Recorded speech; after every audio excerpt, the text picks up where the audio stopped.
আসসালামু আলাইকুম ওরহমতুল্লাহি ওবরাকাতুহু। আমি যে টপিকটা নিয়ে আজকে আলোচনা করব সেটা হচ্ছে prophetic mindset through the lens of সিরা or through the lens of সুন্নাহ। রাসূল সাল্লাল্লাহু আলাইহি ওয়াসাল্লাম ওনার মাইন্ডসেট কেমন ছিল? মাইন্ডসেট শব্দটার সাথে আমরা মোটামুটি পরিচিত না, সবাই কি বলেন? মাইন্ডসেট মানে কি? মনস্তত্ত্ব, তাই তো?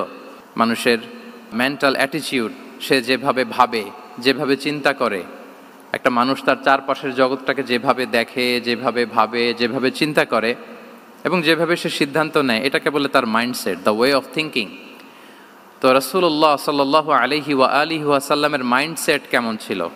তিনি বিভিন্ন সিচুয়েশনে কিভাবে এই সিচুয়েশনটাকে ডিল করতেন, ওনার অ্যাপ্রোচ কেমন ছিল, কোন পরিস্থিতিতে কিভাবে রিয়্যাক্ট করতেন, কিভাবে রেসপন্স করতেন, কিভাবে থিঙ্ক করতেন, কিভাবে ডিসিশন মেকিং করতেন, এই টোটাল বিষয়টাকে আজকে আমরা prophetic mindset through the lens of সিরাতে কভার করবার চেষ্টা করবো ইনশাআল্লাহ। একটু ভারী টপিক, তারপরে খুব সহজ করে উপস্থাপন প্রেজেন্টেশন করতে পারলে এটা বোঝা যাবে ইনশাআল্লাহ বিইذনিল্লাহ। তাহলে আমি প্রায়ই রাসূল সাল্লাল্লাহু আলাইহি ওয়াসাল্লামের মাইন্ডসেট বোঝানোর জন্য সিরাতে ঢুকে যাব, মানে রাসূল সাল্লাল্লাহু আলাইহি ওয়াসাল্লামের আসিরা আল আতেরা আল মুবারাকা, ওনার বায়োগ্রাফিতে প্রবেশ করব এবং সেখান থেকে রেফারেন্সগুলো শেয়ার করব আপনাদের সাথে, এবং সুন্নাহ থেকে রেফারেন্স শেয়ার করব, যাতে করে আমাদের কাছে ক্লিয়ার হয় যে ওনার মাইন্ডসেটটা কেমন, দৃষ্টিভঙ্গি কেমন। আমরা অনেকে বলি না যে দৃষ্টিভঙ্গি বদলান তো জীবন বদলে যাবে, এটা বলি না আমরা? তার মানে এটা খুব গুরুত্বপূর্ণ, মাইন্ডসেট খুব গুরুত্বপূর্ণ। আমরা প্রফিটিক মাইন্ডসেট নিয়ে কথা বলবো ইনশাআল্লাহ। আমি আমার রিসার্চে 12টা মাইন্ডসেট খুঁজে পেয়েছি, based on my personal research. আরও কিছু মাইন্ডসেট থাকতে পারে, কিন্তু মেইনলি ঘুরে ফিরে এই 12টার মধ্যেই সীমাবদ্ধ রাসূল সাল্লাল্লাহু আলাইহি ওয়াসাল্লামের মাইন্ডসেট। সেই 12টা মাইন্ডসেট কি আমি পয়েন্টগুলো উল্লেখ করে আমি মূল আলোচনাতে প্রবেশ করছি। প্রথম হচ্ছে গড সেন্ট্রিক মাইন্ডসেট, 2 নম্বরে ভিশন ওরিয়েন্টেড, 3 নম্বরে উইজডম ড্রিভেন, 4 নম্বরে রিফর্ম সেন্ট্রিক, 5 নম্বরে ওপেন মাইন্ডেড, 6 নম্বর এন্টারপ্রেনাল, 7 নম্বর কনসিডারেট, 8 নম্বর ট্রান্সপারেন্ট, 9 নম্বর অ্যাপ্রিসিয়েটিভ, 10 নম্বর হচ্ছে ফ্লেক্সিবল, 11 নম্বর অপটিমিস্টিক, 12 নম্বর হচ্ছে resilient. Based on my research, আমার ক্ষুদ্র গবেষণা আমি খুঁজে পেয়েছি যে রাসূল সাল্লাল্লাহু আলাইহি ওয়াসাল্লাম এই ধরনের মানসিকতার অধিকারী ছিলেন, এই অ্যাপ্রোচের অধিকারী ছিলেন। প্রথম যেই মাইন্ডসেটটা নিয়ে আমরা আলোচনা করব সেটা হচ্ছে গড সেন্ট্রিক মাইন্ডসেট বা আল্লাহ সেন্ট্রিক মাইন্ডসেট। অর্থাৎ রাসূল সাল্লাল্লাহু আলাইহি ওয়াসাল্লাম যে কোনো কাজে তিনি আল্লাহ তাআলাকে ফিল করতেন, সব কিছু ছিল আল্লাহ তাআলা কেন্দ্রিক। যাই তিনি করতেন না কেন, একজন মহান সত্তার সন্তুষ্টির জন্যই তিনি সেটা করতেন। তিনি কে? আওয়াজ করে বলুন, তিনি কে? আল্লাহ সুবহানাহু ওয়া তাআলা। তার সন্তুষ্টির জন্যই তিনি সব কিছু করতেন এবং সব সময় তিনি এটা ফিল করতেন যে আমার আসল ভরসা স্থল হচ্ছে আল্লাহ তাআলা। আসল ভরসা স্থল কে? আল্লাহ তাআলা। এবং আল্লাহকেই তিনি ওনার নিজের অভিভাবক হিসেবে সবসময় চিন্তা করতেন এবং তার দয়ার পরশেই যে আমরা বেঁচে আছি, তিনি যে আমাকে আগলে রেখেছেন, সার্বক্ষণিক এটাকে মনের মধ্যে ধারণ করা, সবসময় এই চিন্তাটা ভেতরে লালন করা, এটাকেই বলে গড সেন্ট্রিক মাইন্ডসেট বা আল্লাহ সেন্ট্রিক মাইন্ডসেট। এই মাইন্ডসেটের অধিকারী যদি আপনি হতে পারেন, আপনি একটা ডিভাইন পাওয়ার শিল্ডের ভেতরে থাকবেন, একটা ডিভাইন প্রোটেকশনে থাকবেন। চারিদিকে তুফান, ঝঞ্ঝা, ঝড়, অনেক কিছু, কোনো কিছু আপনাকে স্পর্শ করবে না, কারণ আপনার গড সেন্ট্রিক মাইন্ডসেট আছে। একটা মহাশক্তিধর সত্তার সাথে আপনার সংযোগায়ন আছে, কানেক্টিভিটি আছে। সো প্রথম মাইন্ডসেটটা হচ্ছে গড সেন্ট্রিক মাইন্ডসেট। রাসূল সাল্লাল্লাহু আলাইহি ওয়াসাল্লাম সবসময় সব কিছু আল্লাহ তাআলার সন্তুষ্টির জন্য করতেন এবং তিনি ভাবতেন আমার কেউ না থাক, আল্লাহ আছে। যার কেউ নাই তার কে থাকে? আল্লাহ আছে। এটাই হচ্ছে গড সেন্ট্রিক মাইন্ডসেট। আসুন আমরা সিরাতের ভেতরে ঢুকে যাই, যেহেতু আমরা বলেছি থ্রু দ্য লেন্স অফ সিরা। সিরাতের পরতে পরতে, সুন্নাহর পরতে পরতে আমরা দেখব যে তিনি গড সেন্ট্রিক মাইন্ডসেটের অধিকারী ছিলেন কিনা। আল্লাহর হাবিব সাল্লাল্লাহু আলাইহি ওয়া আলিহি ওয়াসাল্লাম একবার একটা যুদ্ধ থেকে ফেরার পথে মরুভূমির মাঝখানে সেনাবাহিনীকে থামিয়ে বিশ্রামের ঘোষণা দিলেন যে তোমরা একটু বিশ্রাম নাও। তো উনি একটা গাছের নিচে বিশ্রামের জন্য গেলেন এবং সেখানে গাছের ডালে ওনার তলোয়ারটা ঝুলিয়ে রাখলেন, ঝুলিয়ে বিশ্রাম নিতে লাগলেন, ঘুমিয়ে পড়লেন। হঠাৎ এক বেদুইন এসে রাসূল সাল্লাল্লাহু আলাইহি ওয়াসাল্লামের এই কোষবদ্ধ তলোয়ারটা কোষমুক্ত করে এরকম হাতে নিল। রাসূল সাল্লাল্লাহু আলাইহি ওয়াসাল্লাম ঘুম থেকে জেগে উঠলেন। এবার বেদুইন বলতে আরম্ভ করলো, মাইয়ামনাউকা মিন্নি, এই মুহাম্মদ তোমাকে এবার কে বাঁচাবে বলো, এই তো আমার হাতে তলোয়ার, কে বাঁচাবে? সাথে সাথেই আল্লাহর হাবিব সাল্লাল্লাহু আলাইহি ওয়া আলিহি ওয়াসাল্লাম উনি উত্তরে বললেন আল্লাহ। উত্তরে কি বললেন? কোনো চিন্তা ভাবনা নাই যে ওরে আঘাত করা যায় কিনা পাল্টা, বা কোনোভাবে ওর কনফিডেন্স ডাউন করা যায় কিনা, এদিক সেদিক কারো সাপোর্ট চাওয়া যায় কিনা, কোনো দিকে না তাকিয়ে কি বললেন? আল্লাহ। সব সময় তিনি আল্লাহ কেন্দ্রিক ছিলেন। এটাকে বলে গড সেন্ট্রিক মাইন্ডসেট। যে কোনো পরিস্থিতিতে তিনি আল্লাহ যে আমার সাথে আছেন এটা কল্পনা করতেন। এবং সুনানে আবু দাউদের একটি বর্ণনা এসেছে, রাসূল সাল্লাল্লাহু আলাইহি ওয়াসাল্লাম কানা নবী সাল্লাল্লাহু আলাইহি ওয়াসাল্লাম ইযা হাযাবাহু আমরুন সাল্লা, তাকে যখন কোনো জিনিস বিচলিত করত তিনি জায়নামাজের মুসল্লায় দাঁড়িয়ে যেতেন, সালাতের জন্য দাঁড়িয়ে যেতেন। বিপদে পড়লেই আল্লাহর কাছে সেটা সঁপে দিতেন, শেয়ার করতেন। আমরা বর্তমানে কোনো বিপদে পড়লেই কি করি? আগে কোথায় শেয়ার করি? ফেসবুকে। আসলে করা উচিত কার সাথে? হ্যাঁ, আমার স্ত্রীর সাথে শেয়ার করার আগেও শেয়ার করব কার সাথে? আমার বন্ধুর সাথে শেয়ার করার আগেও শেয়ার করব কার সাথে? আল্লাহর সাথে। আমরা যদি হিজরতের ঘটনাটাকে একটু অ্যানালাইজ করি তাহলে দেখব যে গারে সাউরে যখন আল্লাহ রাসূল সাল্লাল্লাহু আলাইহি ওয়াসাল্লাম এবং আবু বকর রাদিয়াল্লাহু তাআলা আনহু ওনারা আশ্রয় নিয়েছিলেন রাত্রিবেলায়, কুরাইশরা যখন খুঁজতেছিল, আবু বকর রাদিয়াল্লাহু তাআলা আনহু বলেন যে কুরাইশদের পা দেখা যাচ্ছে, ওরা যে হেঁটে যাচ্ছে, একটু উকি মারলেই আমাদেরকে দেখা যায়। তিনি অত্যন্ত ভীত সন্ত্রস্ত, তটস্থ, নিজের জন্য নয়, রাসূল সাল্লাল্লাহু আলাইহি ওয়াসাল্লামের সেফটির জন্য। রাসূল সাল্লাল্লাহু আলাইহি ওয়াসাল্লাম আবু বকর রাদিয়াল্লাহু তাআলা আনহুকে বলেন যে আবু বকর চিন্তা করো না, লা তাহসান ইন্নাল্লাহা মা'ানা, আবু বকর চিন্তা করো না, আল্লাহ আমাদের সাথে আছেন। সুবহানাল্লাহ। আমাদের সাথে কে আছেন? আল্লাহ আমাদের সাথে আছেন। এটা হচ্ছে গড সেন্ট্রিক মাইন্ডসেটের উদাহরণ। আপনার মনকে বুঝাতে হবে যে আল্লাহ আমার সাথে আছে। মনকে তুমি বুঝিয়ে বলো আল্লাহ আছে আমার সাথে। এই বাক্যটা মুখস্থ করা যাবে? মনকে তুমি বুঝিয়ে বলো আল্লাহ আছেন আমার সাথে। আপনার পুরো জীবনের সব কাজের সাথে যদি এই বাক্যটাকে মিলিয়ে ফেলতে পারেন দেখবেন যে কোনো কিছুই আপনার ক্ষতি করতে পারতেছে না। এটাকে বলে গড সেন্ট্রিক মাইন্ডসেট। আল্লাহ আমার সাথে আছেন, কেউ নাই কিন্তু আল্লাহ তাআলা আমার সাথে আছেন। এবং গড সেন্ট্রিক মাইন্ডসেটের সবচেয়ে বড় সুবিধা হচ্ছে আপনার মনে কখনো হতাশা কাজ করবে না, হতাশা বাঁধবে না, কারণ আপনার সাথে এক মহাশক্তিধরের কানেক্টিভিটি আছে। তিনি কে বলুন তো আওয়াজ করে? তিনি আল্লাহ। হতাশা আসবে না। এই যে আমাদের জাতীয় জীবনের এখন সবচাইতে বড় বড় সমস্যাগুলোর যদি আমরা লিস্ট করি, একটা বড় সমস্যা হচ্ছে ডিপ্রেশন, তাই না? আমরা ডিপ্রেশনে ভুগি না? আপনাদের ডিপ্রেশন হয় কখনো? আচ্ছা, ডিপ্রেশন কাকে বলে আগে বলে। ডিপ্রেশন হচ্ছে আপনার আর আপনার রবের মাঝে যে দূরত্ব, এটার নাম ডিপ্রেশন। আই রিপিট, আমার আর আমার রবের মাঝে যে গ্যাপ, আমাদের সম্পর্কের যে দূরত্ব, এটার নাম কি? ডিপ্রেশন। আপনি যত আল্লাহর সাথে সম্পর্ক জোরদার করতে পারবেন, ডিপ্রেশন আপনার থেকে দৌড়ে পালাবে। এজন্য আমাদের বিশ্বাসীদের জীবনে কোনো ডিপ্রেশন নাই। আছে? আমাদের ডিকশনারিতে কোনো ডিপ্রেশন আছে বলেন তো? আমাদের সাথে আল্লাহর সম্পর্ক কেমন বলেন? মজবুত? আলহামদুলিল্লাহ পড়ুন সবাই। তাহলে ডিপ্রেশন হচ্ছে আপনার আর আপনার রবের মাঝে যে দূরত্ব, এই দূরত্ব দূর করে দেন, ডিপ্রেশন আপনিই পালাবে। আমরা আরও কিছু সিরা থেকে ইনসিডেন্ট নিয়ে দেখি যে গড সেন্ট্রিক মাইন্ডসেটটা কেমন।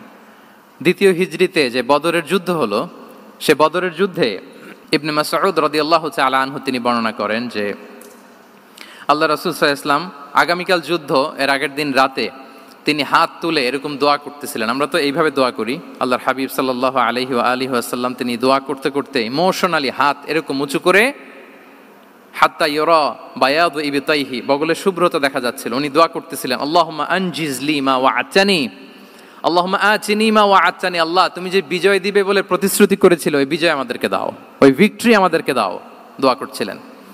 সাইয়েদনা আলী রাদিয়াল্লাহু তাআলা আনহু উনি বর্ণনা করছেন যে বদরের যুদ্ধের আগের রাতে আমরা সবাই ঘুমোচ্ছিলাম, কিন্তু রাসূল সাল্লাল্লাহু আলাইহি ওয়াসাল্লামকে দেখলাম যে না, উনি হাত তুলে শুধু আল্লাহর কাছে কান্না করছেন, দোয়া করছেন।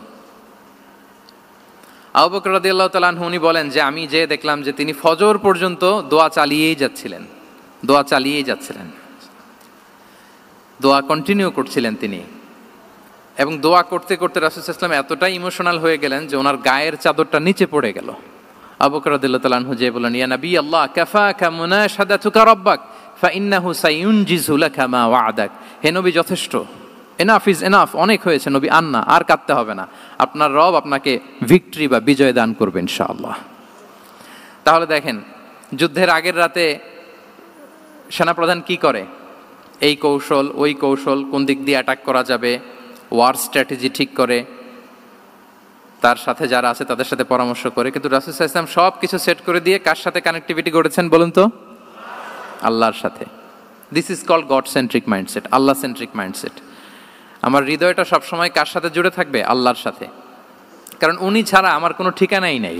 তাহলে এই মেন্টালিটি যদি আমরা ধারণ করতে পারি, এটাকে বলে গড সেন্ট্রিক মাইন্ডসেট। তাহলে রাসূলুল্লাহ সাল্লাল্লাহু আলাইহি ওয়া আলিহি ওয়াসাল্লামের যে 12টা মাইন্ডসেটের কথা আমরা বলেছি, তার প্রথমটা হচ্ছে গড সেন্ট্রিক। আল্লাহ তাআলা আমাদেরকে গড সেন্ট্রিক মাইন্ডসেট দান করুক। আমরা যে কোনো পরিস্থিতিতে যেভাবেই থাকি না কেন, আমরা বিপদে আপদে সবসময় ভরসা রাখবো কার উপর? এটাই হচ্ছে গড সেন্ট্রিক বা আল্লাহ সেন্ট্রিক মাইন্ডসেট। আচ্ছা, 2 নাম্বার মাইন্ডসেট হচ্ছে vision oriented mindset. Vision oriented mindset মানে হচ্ছে যার মধ্যে দূরদর্শিতা আছে, ফার সাইটেডনেস আছে, who can anticipate the future, যে ভবিষ্যৎ আগাম অনুমান করে ফেলতে পারে, সামনের পরিস্থিতিকে আগাম অনুমান করতে পারার যে যোগ্যতা বা দীর্ঘমেয়াদী চিন্তা করতে পারার যে ক্যাপাসিটি, এটাকে বলে ভিশন ওরিয়েন্টেড মাইন্ডসেট। এটা আল্লাহ রাসূল সাল্লাল্লাহু আলাইহি ওয়া আলিহি ওয়াসাল্লামকে আল্লাহ তাআলা দান করেছেন। উনি ভবিষ্যৎকে আগাম বুঝতে পারতেন, আগাম অনুমান করতে পারতেন, এবং সে অনুযায়ী তিনি স্ট্র্যাটেজি, প্ল্যান, পরিকল্পনা এটা তিনি সাজাতে পারতেন। এটাকে বলে ভিশন ওরিয়েন্টেড মাইন্ডসেট। এবার আসুন আমরা সিরাতের কিছু ইনসিডেন্টকে সামনে নিয়ে আসি যে তিনি কীরকম ভিশন ওরিয়েন্টেড মাইন্ডসেটের অধিকারী ছিলেন। আমরা সবাই হুদাইবিয়ার ঘটনা জানি না? কত হিজরিতে ঘটেছিল বলুন তো সবাই? 6ষ্ঠ হিজরিতে। লাকাদ সাদাকাল্লাহু রাসূলাহুর রুইয়া বিল হক লাতাদখুলুন্নাল মাসজিদাল হারামা ইনশাআল্লাহু আমিনিন। রাসূল সাল্লাল্লাহু আলাইহি ওয়াসাল্লাম 6ষ্ঠ হিজরিতে মদিনায় স্বপ্নে দেখলেন যে তিনি উমরা করতে যাচ্ছেন। তো নবীদের স্বপ্ন এটা কেবল স্বপ্ন নয়, এটা আল্লাহর পক্ষ থেকে ওয়াহি, রেভেলেশন। তো সেই হিসেবে তিনি 1400 সাহাবা নিয়ে উমরা করতে চলে গেলেন মক্কায়, কিন্তু মক্কাবাসী ঢুকতে দিল না, থামিয়ে দেয়া হলো। তো তখন একটা চুক্তি হয়েছিল, ওই চুক্তিতে বলা হলো, রাসূল সাল্লাল্লাহু আলাইহি ওয়াসাল্লাম লিখতে বললেন যে লিখো মিন মুহাম্মদ রাসূলুল্লাহ, আল্লাহর রাসূল মুহাম্মদের পক্ষ থেকে কুরাইশদের সাথে এই চুক্তি। কুরাইশরা আপত্তি করলো যে না, শুধু মুহাম্মদ লেখা যাবে, রাসূলুল্লাহ লেখা যাবে না, কারণ তুমি যে রাসূলুল্লাহ, আল্লাহর রাসূল, এটা যদি আমরা মেনে নেই তাহলে তোমার সাথে আর আমাদের দ্বন্দ্ব কিসের, আমরা তো ভাই ভাই হয়ে গেলাম, রাসূলুল্লাহ কাটো। সাহাবারা কেউ রাজি হয় না, বিশেষ করে ওমরে ফারুক রাদিয়াল্লাহু তাআলা, উনি রাজি হয় না, না না এটা কাটা যাবে না। রাসূল সাল্লাল্লাহু আলাইহি ওয়াসাল্লাম অনেক বলে কয়ে বুঝালেন যে না, দীর্ঘমেয়াদী চিন্তা করতে গেলে আমাদের এখন একটা শান্তি চুক্তির দরকার আছে, যাতে করে আমরা আমাদের গ্লোবাল নেভিগেশন সিস্টেম, দাওয়া সিস্টেমকে আরও স্ট্রং করতে পারি। অনেক বলে কয়ে রাসূলুল্লাহ কাটা হলো। এরপর তারা বলে চুক্তিতে লিখো যে এই বছর উমরা করতে দেয়া হবে না, এই বছর ফিরে যাবেন আপনারা সবাই। এটাও সাহাবারা রাজি হয় না, আল্লাহ রাসূল সাল্লাল্লাহু আলাইহি ওয়াসাল্লাম রাজি হলেন। আবার আরেকটা ক্লোজে লেখা হলো যে আগামী বছর আসলেও 3 দিনের বেশি থাকা যাবে না, সেটাও রাজি হয়ে গেল রাসূল সাল্লাল্লাহু আলাইহি ওয়াসাল্লাম, সাহাবারা রাজি হচ্ছেন না। এরপর মক্কা থেকে কোনো লোক মদিনায় গেলে মদিনাবাসী তাকে রাখতে পারবে না, ফেরত দিতে হবে। কিন্তু মদিনা থেকে কোনো লোক মক্কায় আসলে মক্কাবাসী তাকে ফেরত দিতে বাধ্য থাকবে না। দেখেন, একটার পর একটা মুসলমানদের বিরুদ্ধে সব ক্লোজ যাচ্ছে, কোনো সাহাবীরাই রাজি হচ্ছেন না। কিন্তু আল্লাহ রাসূল সাল্লাল্লাহু আলাইহি ওয়া আলিহি ওয়াসাল্লাম তিনি বললেন যে না, লিখো লিখো। উমর ফারুক রাদিয়াল্লাহু তাআলা আনহু এতটাই রাগান্বিত হলেন, তিনি প্রশ্ন করলেন, ইয়া রাসূলুল্লাহ, আলাইসা আনতা নাবিয়্যুন হক, আপনি এই যে কম্প্রোমাইজের পর কম্প্রোমাইজ করে যাচ্ছেন, আপনি কি সত্য নবী নন, সত্য রাসূল নন? আলাসনা আলা দীনিন হক, আমরা কি সত্যের উপর প্রতিষ্ঠিত নই? আলাইসাল কুরআনু কিতাবুন হক, তো সব যদি সত্য হয় আপনি কেন এগুলো মানছেন? রাসূল সাল্লাল্লাহু আলাইহি ওয়াসাল্লাম বললেন যে ওমর, তুমি বাদ সেদো না, মেনে নাও। মেনে নিলেন, এবং এই মেনে নেওয়াটাকে আল্লাহ ভিক্টরি বলে ঘোষণা দিলেন, বিজয় বলে। আল্লাহু আকবার। ইন্না ফাতাহনা লাকা ফাতহাম মুবিনা। এবং হুদাইবিয়ার এই সন্ধি থেকেই বেসিকলি মক্কা বিজয় ওইদিকে ত্বরান্বিত হয়েছে গতি প্রবাহটা। কারণ রাসূল সাল্লাল্লাহু আলাইহি ওয়াসাল্লাম অনেক দূর দেখেছেন, সাহাবারাই সামনের কিছু বিষয়ে তারা খেয়াল করছেন, কিন্তু রাসূলুল্লাহ সাল্লাল্লাহু আলাইহি ওয়া আলিহি ওয়াসাল্লাম তিনি অনেক দূর দেখতে পাচ্ছেন। আচ্ছা বলেন, 3 তলার উপর থেকে একজন একটা ভিউ দেখতে পায়, আর 30 তলা উপর থেকে আরেকজন একটা কন্ডোমিনিয়ামের উপর থেকে একটা পানোরামিক ভিউ দেখতে পায়, দুইজনের ভিউ দেখা কি একরকম হয়? বলেন, একরকম হবে? কখনোই হবে না। তাহলে 30 তলার উপর থেকে যিনি দেখবে তিনি একটা পানোরামিক ভিউ দেখবে, দ্য টোটাল সিনারিও তার কাছে ক্রিস্টাল ক্লিয়ার হবে, যেটা সাহাবা রিদওয়ানুল্লাহি তাআলা আলাইহিম আজমাইন ওনাদের কাছে ক্লিয়ার ছিল না।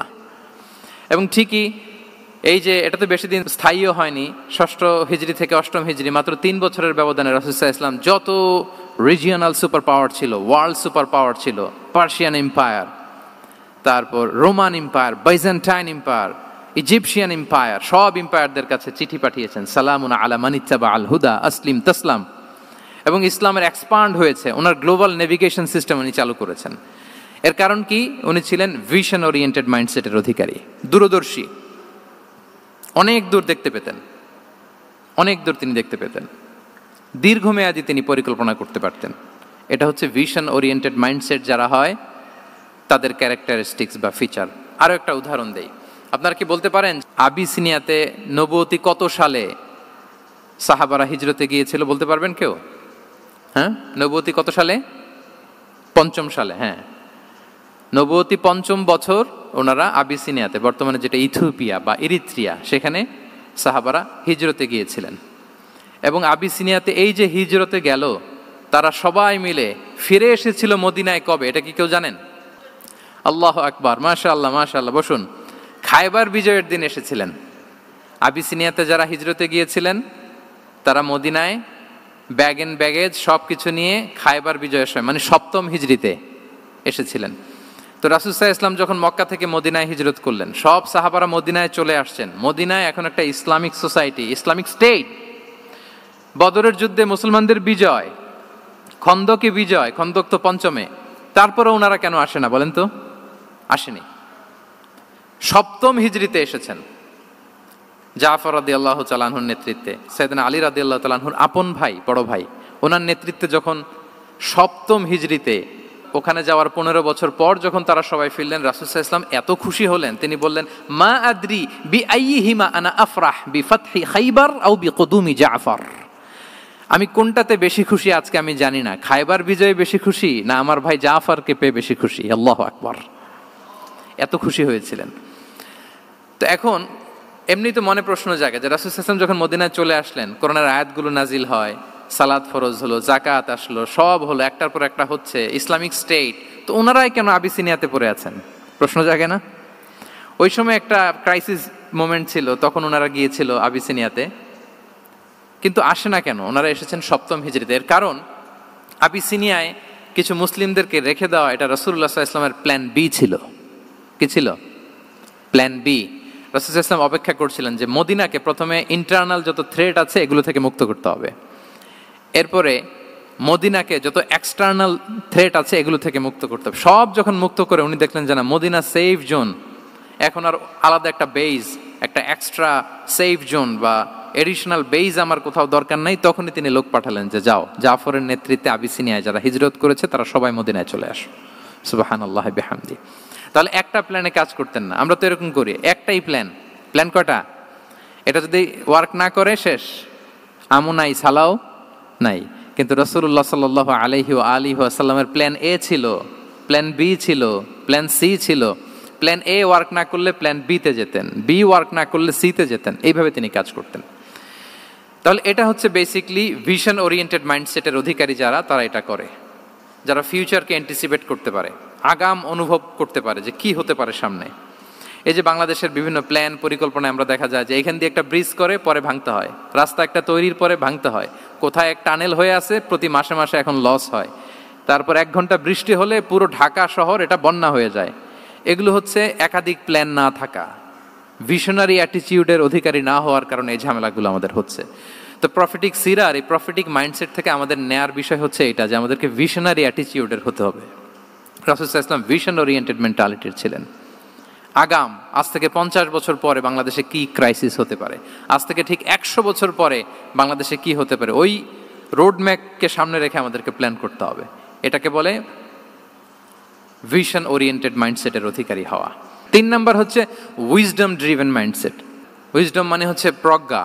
প্রজ্ঞা কি? জ্ঞান আর কমন সেন্স দুইটা একসাথে হইলে ওইটারে প্রজ্ঞা বলে।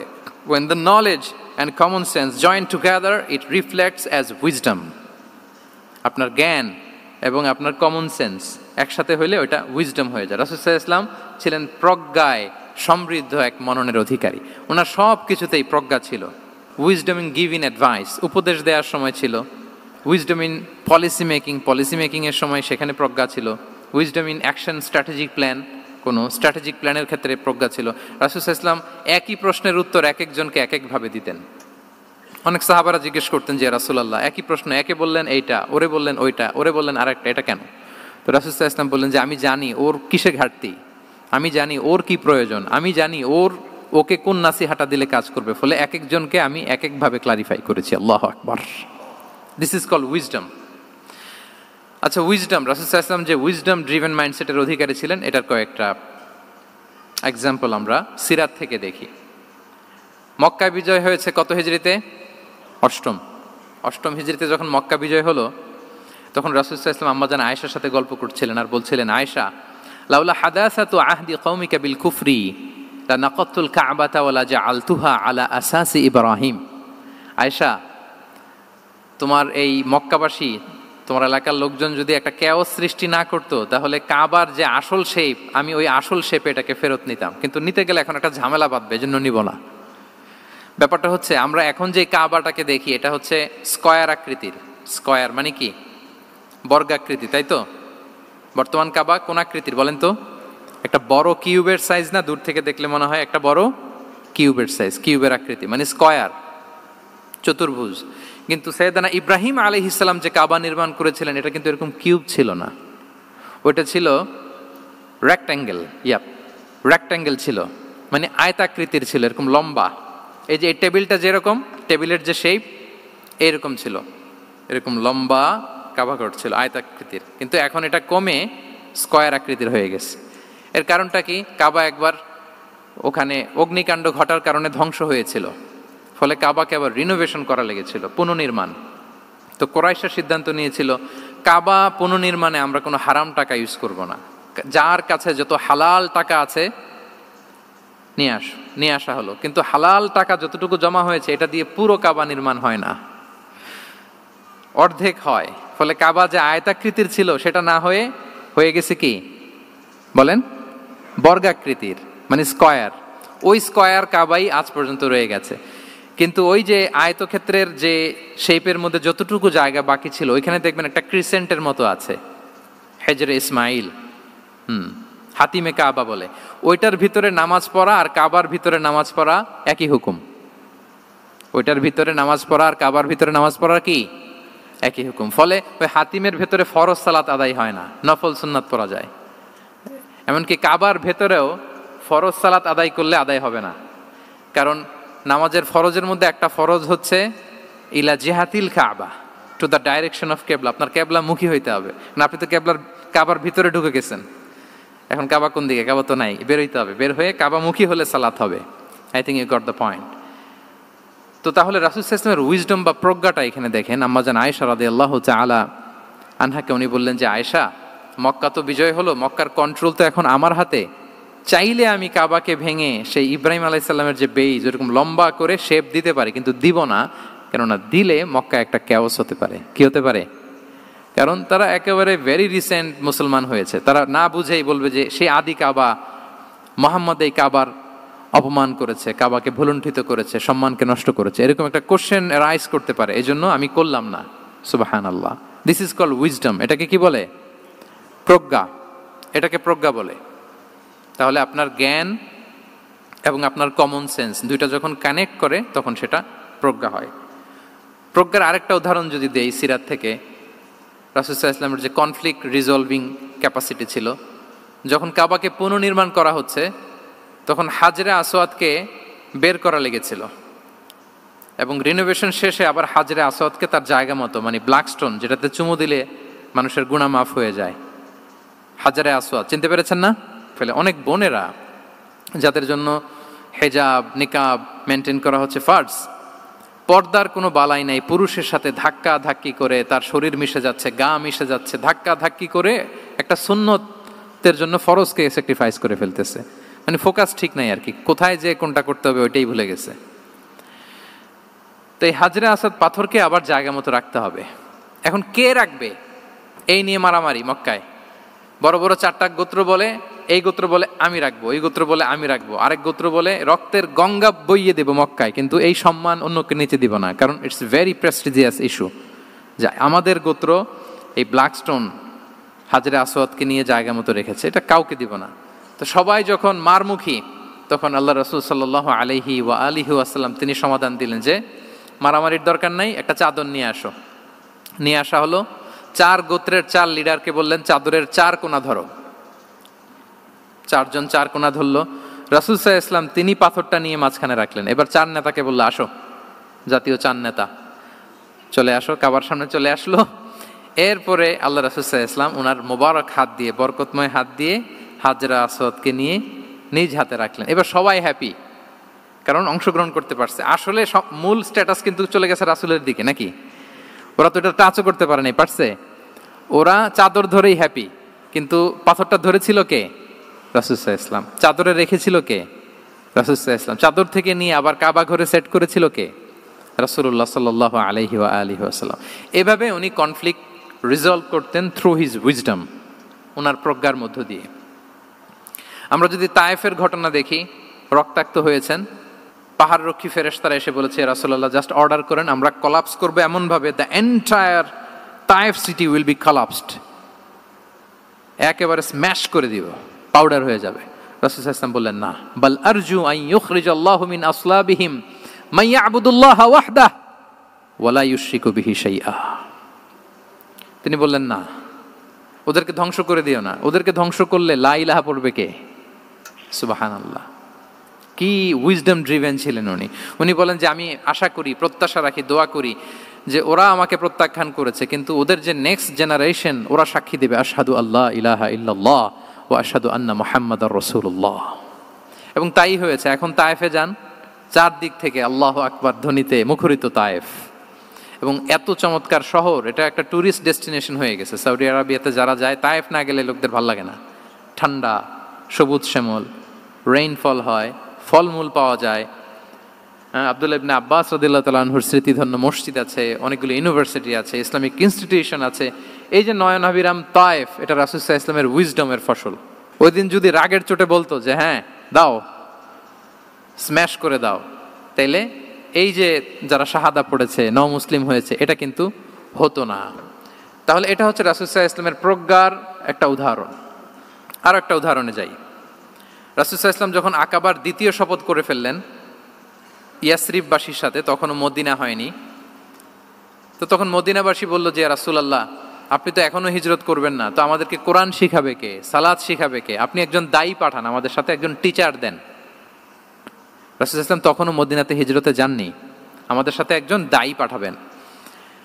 তো রাসূল সাল্লাল্লাহু আলাইহি ওয়াসাল্লাম একজনকে দায়ী হিসেবে পাঠিয়েছিলেন। বলেন ওই দায়ীর নাম কি? কি নাম? মুসআব ইবনে উমাইর রাদিয়াল্লাহু তাআলা আনহু, যিনি উহুদের যুদ্ধে শহীদ হয়েছিলেন, উনাকে পাঠিয়েছিলেন। দেখেন, উনি আবু বকর রাদিয়াল্লাহু তাআলা আনহুকে পাঠান নাই, পাঠিয়েছেন ওমর ফারুককে, ওসমান রাদিয়াল্লাহু তাআলা আনহু, আলী রাদিয়াল্লাহু তাআলা আনহু, কাউকে পাঠাইছেন? কারে পাঠালেন? মুসআবকে। এর কারণ হচ্ছে উনি দেখতে খুব স্মার্ট ছিলেন, খুব ড্যাশিং ফেসের অধিকারী ছিলেন, মক্কার এলিট ফ্যামিলির একজন যুবক ছিলেন, এবং উনি সবচাইতে দামি দামি পারফিউম কালেক্ট করে ওইটা দিতেন। উনি মক্কার কোনো রাস্তা দিয়ে হেঁটে গেলে লোকজন বুঝতো এই রাস্তা দিয়ে কিছুক্ষণ আগে হেঁটে গিয়েছে মুসআব ইবনে উমাইর। সুবহানাল্লাহ। আমরা বাংলায় বলি না যে আগে দর্শনদারি পরে গুণবিচারী? এই কথাটার সাথে পরিচিত আপনারা? আগে দর্শনদারি পরে গুণবিচারী। আল্লাহ তাআলা এক একজনকে আমাদেরকে এক এক অবয়বে সৃষ্টি করেছেন। হুয়াল্লাযী ইউসাউবিরুকুম ফিল আরহামি কাইফা ইয়াশা।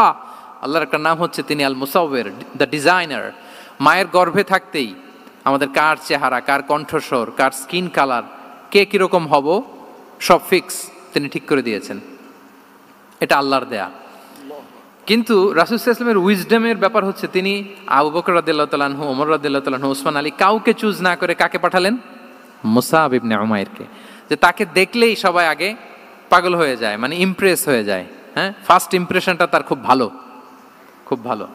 উনি মুসআব ইবনে উমাইরকে পাঠালেন, এবং যেই প্ল্যান সেই কাজ। উনি যে পুরো মদিনা কাঁপায় ফেলছেন, মাশাআল্লাহ। মদিনার ঘরে ঘরে উনি ইসলামের বার্তা পৌঁছে দিয়েছেন, এবং স্বয়ং রাসূলুল্লাহ সাল্লাল্লাহু আলাইহি ওয়াসাল্লামের আগে তিনি মদিনাতে জুমার নামাজ পড়েছিলেন। কারণ জুমার বিধান আসছে, কিন্তু মক্কা এমন একটা ল্যান্ড যেখানে এখনো জুমা পড়া আবশ্যক হয় নাই, চারদিকে কুফর বেষ্টিত। তো রাসূল সাল্লাল্লাহু আলাইহি ওয়াসাল্লাম লোক পাঠিয়েছেন যে জুমার বিধান এসছে, মুসাব তুমি কিন্তু মদিনায় যারা আছে তাদেরকে নিয়ে জুমা পড়ে ফেলো। তো মুসাব রাদিয়াল্লাহু তাআলা আনহু স্বয়ং রাসূলুল্লাহ সাল্লাল্লাহু আলাইহি ওয়াসাল্লামের আগে রাসূল সাল্লাল্লাহু আলাইহি ওয়াসাল্লামের পারমিশন নিয়ে মদিনাতে জুমা কায়েম করে ফেলছে। সুবহানাল্লাহি ওয়া বিহামদিহি।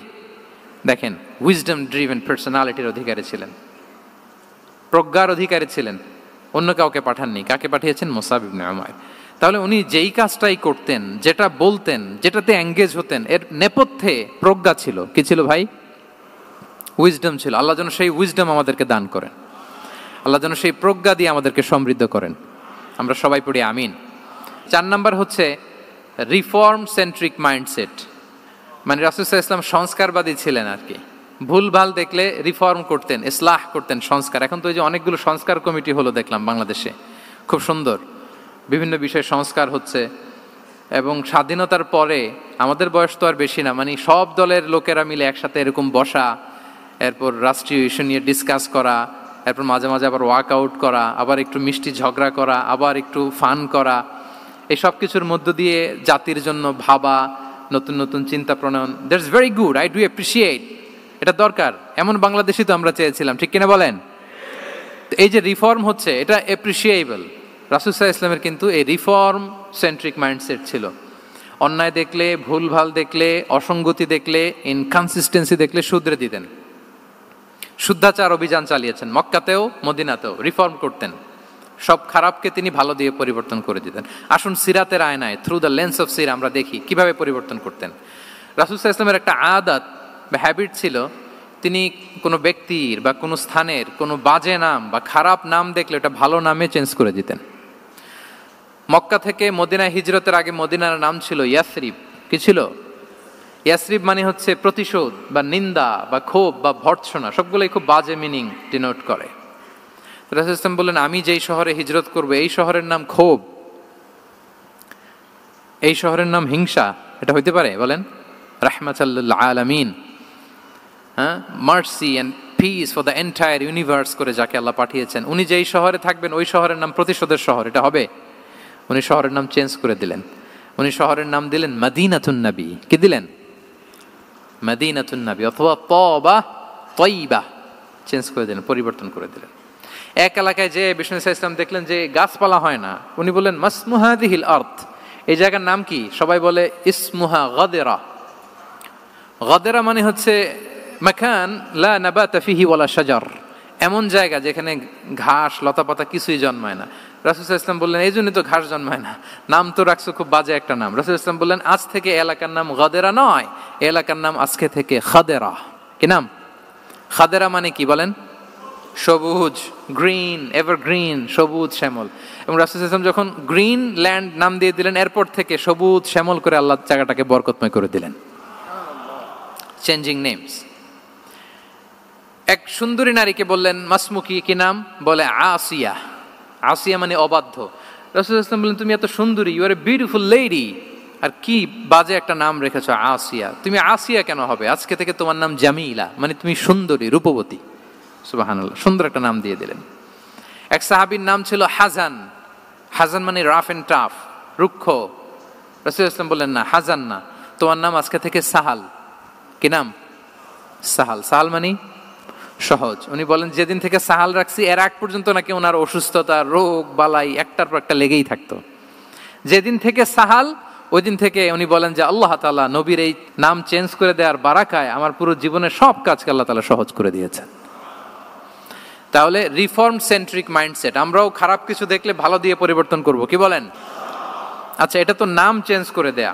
এবার সোশ্যাল রিফর্ম তিনি কি কি করেছেন আমরা একটু দেখি। তিনি যখন যুবক, মক্কায় এক ইয়ামানি লোক ব্যবসা করতে এসে তার প্রোডাক্ট বিক্রি করার পরে, আস ইবনে ওয়াইল নামে এক লোকের কাছে বিক্রি করার পরে যখন দাম চাইতে গেল, আস বলে, আরে বেটা, আমরা মক্কার সন্তান, আমরা দাম দিব না।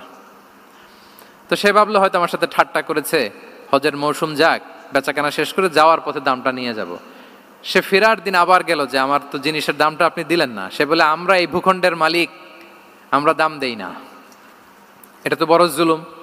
সে কান্নাকাটি শুরু করলো। তার এই কান্নাকাটি দেখে আল্লাহ রাসূল সাল্লাল্লাহু আলাইহি ওয়াসাল্লাম ওনার চাচা জুবাইর ইবনে আব্দুল মুত্তালিব সহ ইয়াং স্টার যারা আছে, দ্য ইয়ুথ অব মক্কা, তাদের সবাইকে নিয়ে একটা সোসাইটি করলেন। এই যে আমরা হালাফুল ফুদুলের নাম শুনি না, যেটা বাংলায় আমরা কি বলি, হিলফুল ফুজুল, এই নামে তো অনেক সংগঠন আছে বাংলাদেশে। কি বলেন? যুবকরা কোনো সংগঠন করলে কমনলি এই নামটা পছন্দ করে, হিলফুল ফুজুল। আসলে এটার মূল নাম ছিল হালাফুল মুত্তাইয়িবিন। তিব মানে হচ্ছে রং। রাসূল সাল্লাল্লাহু আলাইহি ওয়াসাল্লাম সবাই মিলে, তখন জাহিলি যুগে একটা কালচার ছিল, বালতি ভর্তি রঙের ভেতরে হাত ঢুকিয়ে দিত, দিয়ে এই রং সমেত হাতটা তারা পাথরের মধ্যে লাগাতো, সবার হাত ওইখানে দিত, মানে আমরা হাতে হাত রেখে কমিটেড, আমরা ঐক্যবদ্ধ হলাম। সেখান থেকে হয়েছে হালাফুল মুত্তাইবিন থেকে হালাফুল ফুদুল। ওনারা বলল যে না, আমরা সবাই থাকবো মা আল মাজলুমি দিদ্দা জালেম, আমরা মজলুমের পক্ষে থাকবো, জালেমের বিপক্ষে থাকবো। এবং যেই প্রতিজ্ঞা ওই কাজ, সবাই মিলে আস ইবনে ওয়াইলকে ধরলো, তার কাছ থেকে টাকা আদায় করে ওই ইয়ামানি ব্যবসায়ীর কাছে পৌঁছে দিয়ে তিনি মাজলুমকে সহায়তা করেছেন। সুবহানাল্লাহ। এবং এই টেন্ডেন্সি, এই জুলুম, চাঁদাবাজি যেগুলো ছিল মক্কার জমিনে, রাসূল সাল্লাল্লাহু আলাইহি ওয়াসাল্লাম এই সোশ্যাল রিফর্মের মাধ্যমে এটাকে সংস্কার করেছেন। তাহলে এই যে রিফর্ম সেন্ট্রিক আমাদের হইতে হবে। আমাদের সমাজেও এখন চাঁদাবাজি আছে না নাই বলেন? খুন খারাপি আছে না নাই? সামাজিক অনাচার? তাহলে ঐক্যবদ্ধ হইতে হবে আমাদেরকে রিফর্মের জন্য। যুবক যারা আমরা আছি, যাদেরকে আল্লাহ আমাদের বলার সুযোগ দিয়েছে, লেখার সুযোগ দিয়েছে, ফিল্ডে কাজের সুযোগ দিয়েছে, আমরা সবসময় মজলুমের পক্ষে থাকব, আমরা সবসময় জালেমের বিপক্ষে থাকব। আমাদের নীরবতা আর আমাদের নিশ্চুপ থাকাই জালিমদেরকে আরো বড় বড় জালিম বানিয়েছে।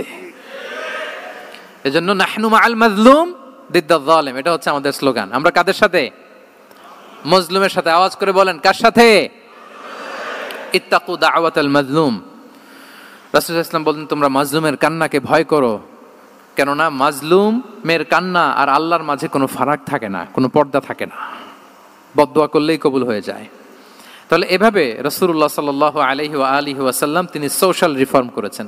আমরা যদি ওনার পলিটিক্যাল রিফর্মের দিকে তাকাই, তাহলে দেখব যে আমরা যদি কনস্টিটিউশন অফ মদিনার কথা বলি, মদিনার কনস্টিটিউশন, এটা কিন্তু রাসূল সাল্লাল্লাহু আলাইহি ওয়াসাল্লাম করেছেন। মদিনা চার্টার, এত চমৎকার চার্টার পৃথিবী আর দেখেনি। ওইটা থেকেই এখন সব গোটা বিশ্বের সংবিধান। এই যে আমাদের সংবিধান সংস্কার কমিশন আছে না একটা, নিশ্চয়ই তারা ওইটা থেকে অনেক বেনিফিটেড হতে পারবেন। আমাদের যে মদিনা চার্টার, রাসূল সাল্লাল্লাহু আলাইহি ওয়াসাল্লাম নিজে করা, এবং এটা একটা ইনক্লুসিভ চার্টার ছিল। মুসলিম, পেগানস, জুইশ, সব ধর্মের মানুষকে নিয়ে তিনি মদিনাতে ওয়ান উম্মা ঘোষণা দিয়েছিলেন। One Umma, we are one উম্মা।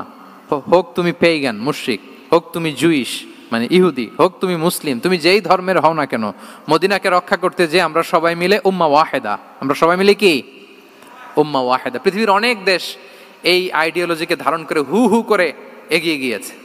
মালয়েশিয়াতে 3টা রেস, আমি তো প্রায় এক যুগ ওখানে, আমার 2টা ডিগ্রি ওখান থেকে, মাস্টার্স পিএইচডি। সো আমি কাছ থেকে তাদেরকে দেখার সুযোগ পেয়েছি। ওখানে মালয়েরা আছে, তামিলরা আছে, চাইনিজরা আছে, 3 জাতি মিলে ওদের স্লোগান হচ্ছে সাতু মালয়েশিয়া।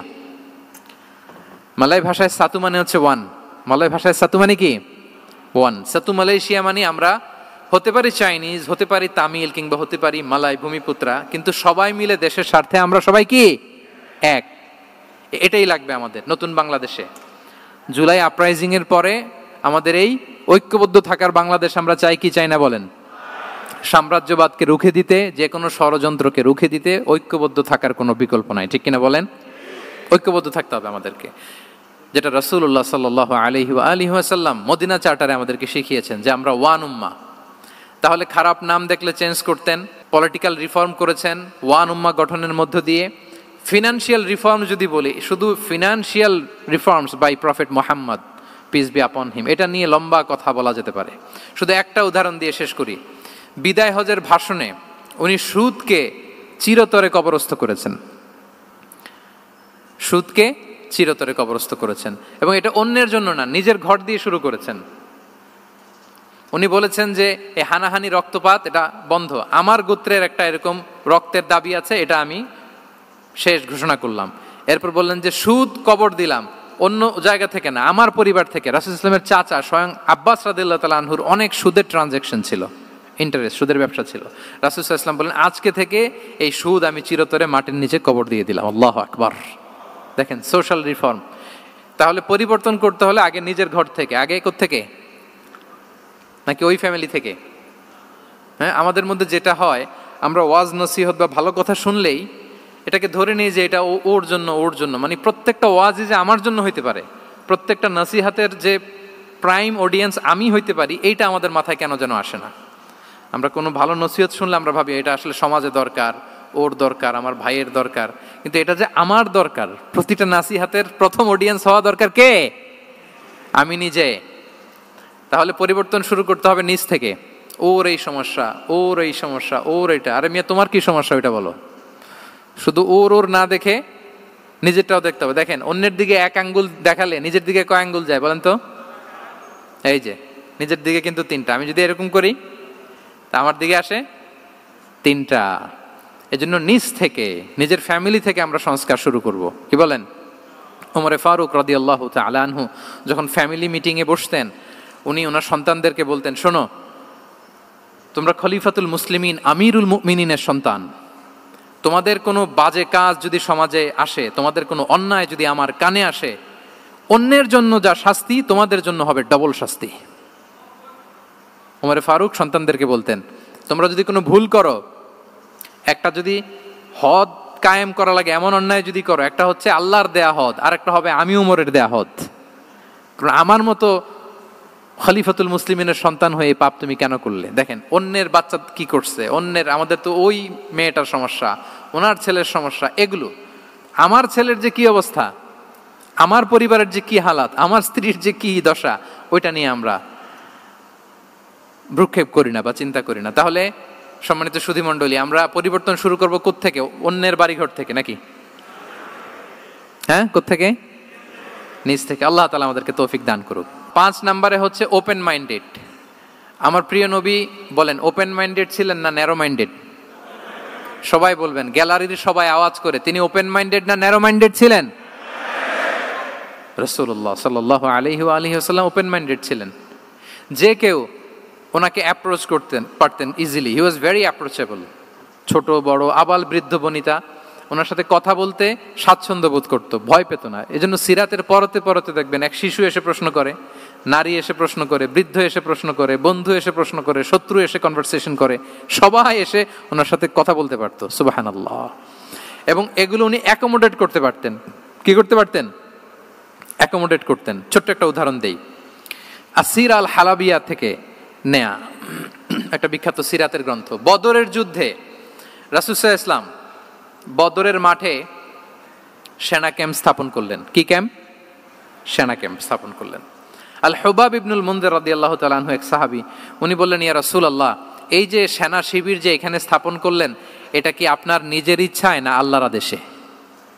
দেখেন, সেনাপতিরে কোনো সাধারণ সৈনিক এই প্রশ্ন করতে পারে? করলে চাকরি থাকবে? কিন্তু রাসূল সাল্লাল্লাহু আলাইহি ওয়াসাল্লামের কাছে সাহস নিয়ে আল হুবাব ইবনুল মুনজির বলে, ইয়া রাসূলুল্লাহ, এই যে সেনা শিবির স্থাপন করলেন, এটা কি আপনার ইচ্ছায় নাকি এটা ওয়াহি? রাসূল সাল্লাল্লাহু আলাইহি ওয়াসাল্লাম বললেন, না, এটা ওয়াহি না, এটা ওয়াহি না, বাল হুয়া রায়ু ওয়াল হারবু ওয়াল মাকিদা, না, এটা যুদ্ধের কৌশল হিসেবে আমি করেছি। আল হুবাব ইবনুল মুনজির বললেন, ইয়া রাসূলুল্লাহ, তাহলে সঠিক জায়গায় সেনা ক্যাম্প স্থাপন হয় নাই। রাসূলের দিকে তাকিয়ে বলতেছেন যে আপনি যেখানে করছেন ওখানে ঠিক হয় না ইয়া রাসূলুল্লাহ, আপনি অভয় দিলে আমি বলতে পারি কোথায় ঠিক হবে। রাসূল সাল্লাল্লাহু আলাইহি ওয়াসাল্লাম বললেন, তাই? আমি যেটা করছি এটা ঠিক হয় নাই, তাহলে কোনটা ঠিক বলো?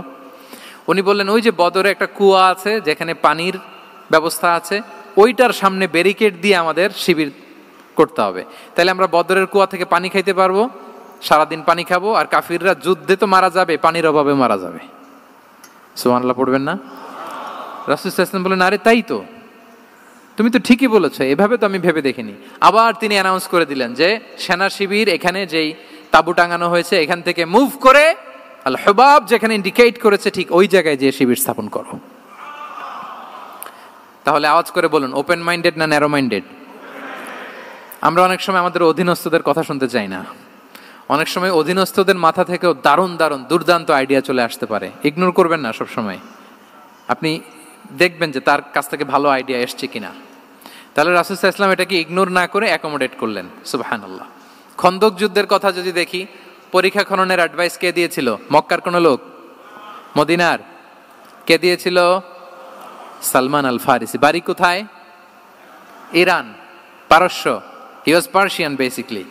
তাহলে দেখেন, সেই পারস্য থেকে এসে বললেন যে এখানে পরীক্ষা খনন করলে ভালো হয়। 5.5 কিলোমিটার পরীক্ষা খনন করে ফেললেন। 4.5 মিটার প্রশস্ত, 3.5 মিটার হচ্ছে এটার ডেপথ। পুরো মদিনার সবাই মিলে এটা করে ফেললেন। তার মানে আমি সব বুঝি, আমি সব জানি, এই মেন্টালিটি থেকে আমাদের বেড়ে আসতে হবে। এটা হচ্ছে একটা ন্যারো মাইন্ডেড পার্সোনালিটির অধিকারী, যে আমি যেটা বলছি ওইটা, এটার পরে কোনো কথা নেই, এটা ভুল। বরং আমার টিমের মধ্যে থেকে যদি কোনো ভালো অপিনিয়ন আসে সেটা আমি রিভাইজ করব।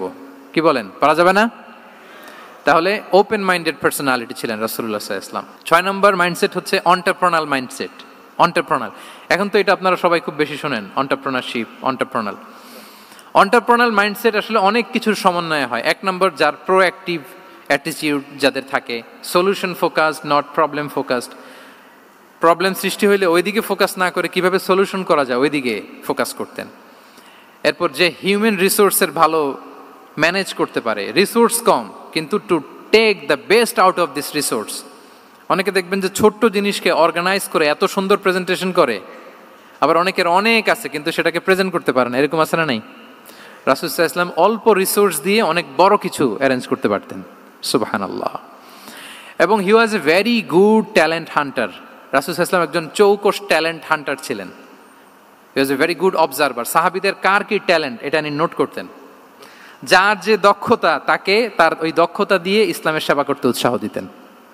যখনই কোনো প্রতিভাবান সাহাবীকে তিনি দেখেছেন, তিনি ইসলামের জন্য সেই প্রতিভাকে কাজে লাগানোর চেষ্টা করেছেন। একজনকে দিয়ে সবটা করেননি। আমাদের সমাজে এই একটা ভুল ধারণা আছে, আমরা অনেকে একজনের কাছ থেকে সব কামনা করি। একজন সব করতে পারে না, পারে? যারা পারেও কোনোটাই ভালোভাবে পারে না, সব পারে একটু একটু পারে। তো রাসূল সাল্লাল্লাহু আলাইহি ওয়াসাল্লাম ট্যালেন্ট হান্টার ছিলেন, যার যেখানে ট্যালেন্ট তাকে ওই কাজে লাগাতেন। বলেন তো খালিদ বিন ওয়ালিদ রাদিয়াল্লাহু তাআলা আনহুকে আল্লাহ রাসূল সাল্লাল্লাহু আলাইহি ওয়াসাল্লাম কি কাজে লাগিয়েছিলেন? অনেক পরে ইসলাম ধর্ম গ্রহণ করেছেন, কিন্তু যুদ্ধের অভিযানে পাঠিয়েছেন এবং পরবর্তীতে তিনি সেনাপ্রধান হয়েছিলেন মুসলিম ব্যাটালিয়নের। কারণ উনি ওয়ার স্ট্র্যাটেজি জানতেন। ওনার আক্রমণের কারণে তো উহুদের প্রান্তরে মুসলিমরা প্রায় নাস্তানাবুদ হওয়ার অবস্থা, তাই না? অনেক পরে আল্লাহ তাআলা ওনাকে ইসলামের জন্য কবুল করলেন। তাহলে উনি ওয়ার স্ট্র্যাটেজি জানতেন, ফলে রাসূল সাল্লাল্লাহু আলাইহি ওয়াসাল্লাম ওনাকে যুদ্ধের জন্য কাজে লাগিয়েছেন। তাহলে সবাইকে একটা দিলে হবে না, প্যারাসিটামল 3 বেলা সবার জন্য হবে নাকি যার যে রোগ সে অনুযায়ী প্রেসক্রিপশন? হ্যাঁ, খালিদ বিন ওয়ালিদ রাদিয়াল্লাহু তাআলা আনহু তিনি সমরবিদ ছিলেন, রণকৌশলী। ওনাকে বানিয়েছেন সেনাপ্রধান। আওয়াজ করে বলুন, কি প্রধান? উনি সেনাপ্রধান হয়েছিলেন। আচ্ছা, আপনারা হাসান বিন সাবিত রাদিয়াল্লাহু তাআলা আনহুর নাম শুনেছেন নিশ্চয়ই। ওনাকেও তো যুদ্ধের ময়দানে পাঠিয়েছেন না? ওনারা পাঠিয়েছেন। ওনারা দিয়ে কি করছেন বলেন? কবিতা লিখতেন। ওনার কাব্য প্রতিভা ছিল। উনি বেসিক্যালি যুদ্ধ করতে জানতেন না, এজন্য রাসূল ইসলাম যুদ্ধে ওনাকে পাঠাতেনও না। বিভিন্ন যুদ্ধে ওনাকে না পাঠিয়ে নারীদেরকে, মদিনার নারী শিশু ভালনারেবলস যারা আছে তাদেরকে দেখভাল করার জন্য মদিনায় উনি রেখে যেতেন, কারণ আল্লাহ তাআলা ওনাকে কাব্য প্রতিভা দিয়েছিলেন। ওনার এক এক কবিতা পড়লে গায়ের লোম খাড়া হয়ে যায়। You will have goosebumps, literally আপনার গায়ের পশম দাঁড়িয়ে যাবে। এবং উনি ওনার কবিতা দিয়ে মুসলিমদেরকে, সাহাবীদেরকে উজ্জীবিত করতেন। মসজিদে নববীতে আল্লাহ রাসূল সাল্লাল্লাহু আলাইহি ওয়াসাল্লাম ওনার মিম্বারের পাশে শুধু হাসান বিন সাবিত রাদিয়াল্লাহু তাআলা আনহুর জন্য আলাদা একটা মিম্বার বানিয়েছিলেন, যে হাসান তুমি ওখানে উঠে কবিতা লিখে আমার সাহাবাদেরকে উজ্জীবিত করবে জিহাদের জন্য। আল্লাহু আকবার। তাহলে একজনকে সেনাপ্রধান, আরেকজনকে জাতীয় কবি, আরেকজনকে হাসান বিন সাবিত রাদিয়াল্লাহু তাআলা আনহুকে কি বানালেন? জাতীয় কবি বানালেন। আচ্ছা, হুযাইফা ইবনুল ইয়ামান রাদিয়াল্লাহু তাআলা আনহু, ওনার ছিল ডিটেকটিভ মাইন্ড, এজন্য ওনাকে রাসূল সাল্লাল্লাহু আলাইহি ওয়াসাল্লাম মদিনার গোয়েন্দা বিভাগের প্রধান বানিয়েছেন, head of detective division. Huzaifa ibnul Yaman ছিলেন মদিনার কি? হেড অফ ইন্টেলিজেন্স, গোয়েন্দা বিভাগের প্রধান। মুআয ইবনে জাবাল রাদিয়াল্লাহু তাআলা আনহু প্রশাসনিক কাজ খুব ভালো বুঝতেন। মদিনার সবচাইতে বড় সিনিয়র আমলা ছিলেন মদিনা রাষ্ট্রের। মদিনা রাষ্ট্রের সবচাইতে সিনিয়র আমলা মুআয ইবনে জাবাল রাদিয়াল্লাহু তাআলা আনহুকে রাসূল সাল্লাল্লাহু আলাইহি ওয়াসাল্লাম কবিতা লেখার দায়িত্বও দেন নাই, গোয়েন্দাগিরি করতে দেন নাই, ওনাকে ইয়ামানের গভর্নর করে পাঠিয়েছেন। সুবহানাল্লাহ বিহামদি। তাহলে যার যে যোগ্যতা তাকে সেই জায়গায় কাজে লাগানো, এটাকে বলে এন্টারপ্রেনাল মাইন্ডসেট। এটাকে কি বলে?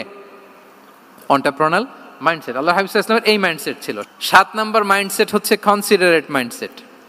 কনসিডারেট মানে হচ্ছে সুবিবেচক, যার বিবেচনা আছে, অথবা যে অন্যের প্রতি সহানুভূতিশীল, উচ্চ বিবেকবোধ সম্পন্ন ব্যক্তিত্ব। রাসূল সাল্লাল্লাহু আলাইহি ওয়াসাল্লাম he was the man of 6 senses. ওনার 6টা সেন্স কাজ করতে একসাথে। কয়টা? আমাদের করে কয়টা? 5টা তো আল্লাহ দিছে, অনেকের 3টাও কাজ করে না। কোন দিক দিয়ে কি হচ্ছে দিন দুনিয়ায় নাই, সে একেবারে অন্য জগতের মানুষ। কি হচ্ছে চোখ কান খোলা নাই, কিছু জানা নাই। কিন্তু রাসূল সাল্লাল্লাহু আলাইহি ওয়াসাল্লাম he was man of 6 senses. চারদিকে কোথায় কি হচ্ছে, কার একটু অসুবিধা হয়ে যাচ্ছে, কার একটু সমস্যা, খুব অন্যের ব্যথায় ব্যথিত ছিলেন, অন্যের দুঃখে দুঃখী ছিলেন। অন্যের প্রতি সহানুভূতি ছিলেন, ম্যান অফ সিক্স সেন্সেস ছিলেন তিনি। সিরাত থেকে দু একটা উদাহরণ দেখেন। একবার রাতের নামাজ, সম্ভবত এশার নামাজ, খুব ছোট্ট করে শেষ করে দিলেন। তো সাহাবারা জিজ্ঞেস করলেন, ইয়া রাসূলুল্লাহ, নামাজ তো এত তাড়াহুড়ো করতে আপনাকে কখনো দেখিনি। তিনি বললেন, আমি নামাজের মাঝখানে এক ছোট্ট বাচ্চার কান্না শুনেছি। আনাস রাদিয়াল্লাহু বর্ণনা করেন যে কানা রাসূলুল্লাহ সাল্লাল্লাহু আলাইহি ওয়াসাল্লাম ইয়াসমাউ বুকা আস-সাবিয়্যি মা উম্মি। আমি যখন নামাজে ইমামতি করছি, পেছনে মহিলাদের কাতারের ওখান থেকে একটা ছোট্ট শিশুর কান্নার আওয়াজ আমার কানে আসলো। দেখেন কি সেন্স। তো আমার মনে হচ্ছিল বাচ্চার কান্নায় পেছনের কাতারে মায়ের বড্ড কষ্ট হচ্ছে। যেই মাটা বাচ্চাটাকে নিয়ে এসছে উইমেন প্রেয়ার হলে, তাকে বাচ্চাটাকে ম্যানেজ করতে বা সামলাতে মায়ের বড্ড কষ্ট হয়ে যাচ্ছে আমার মনে হচ্ছে। এজন্য আমি নামাজটা একটু শর্টকাটে শেষ করে দিয়েছি। Could you imagine that?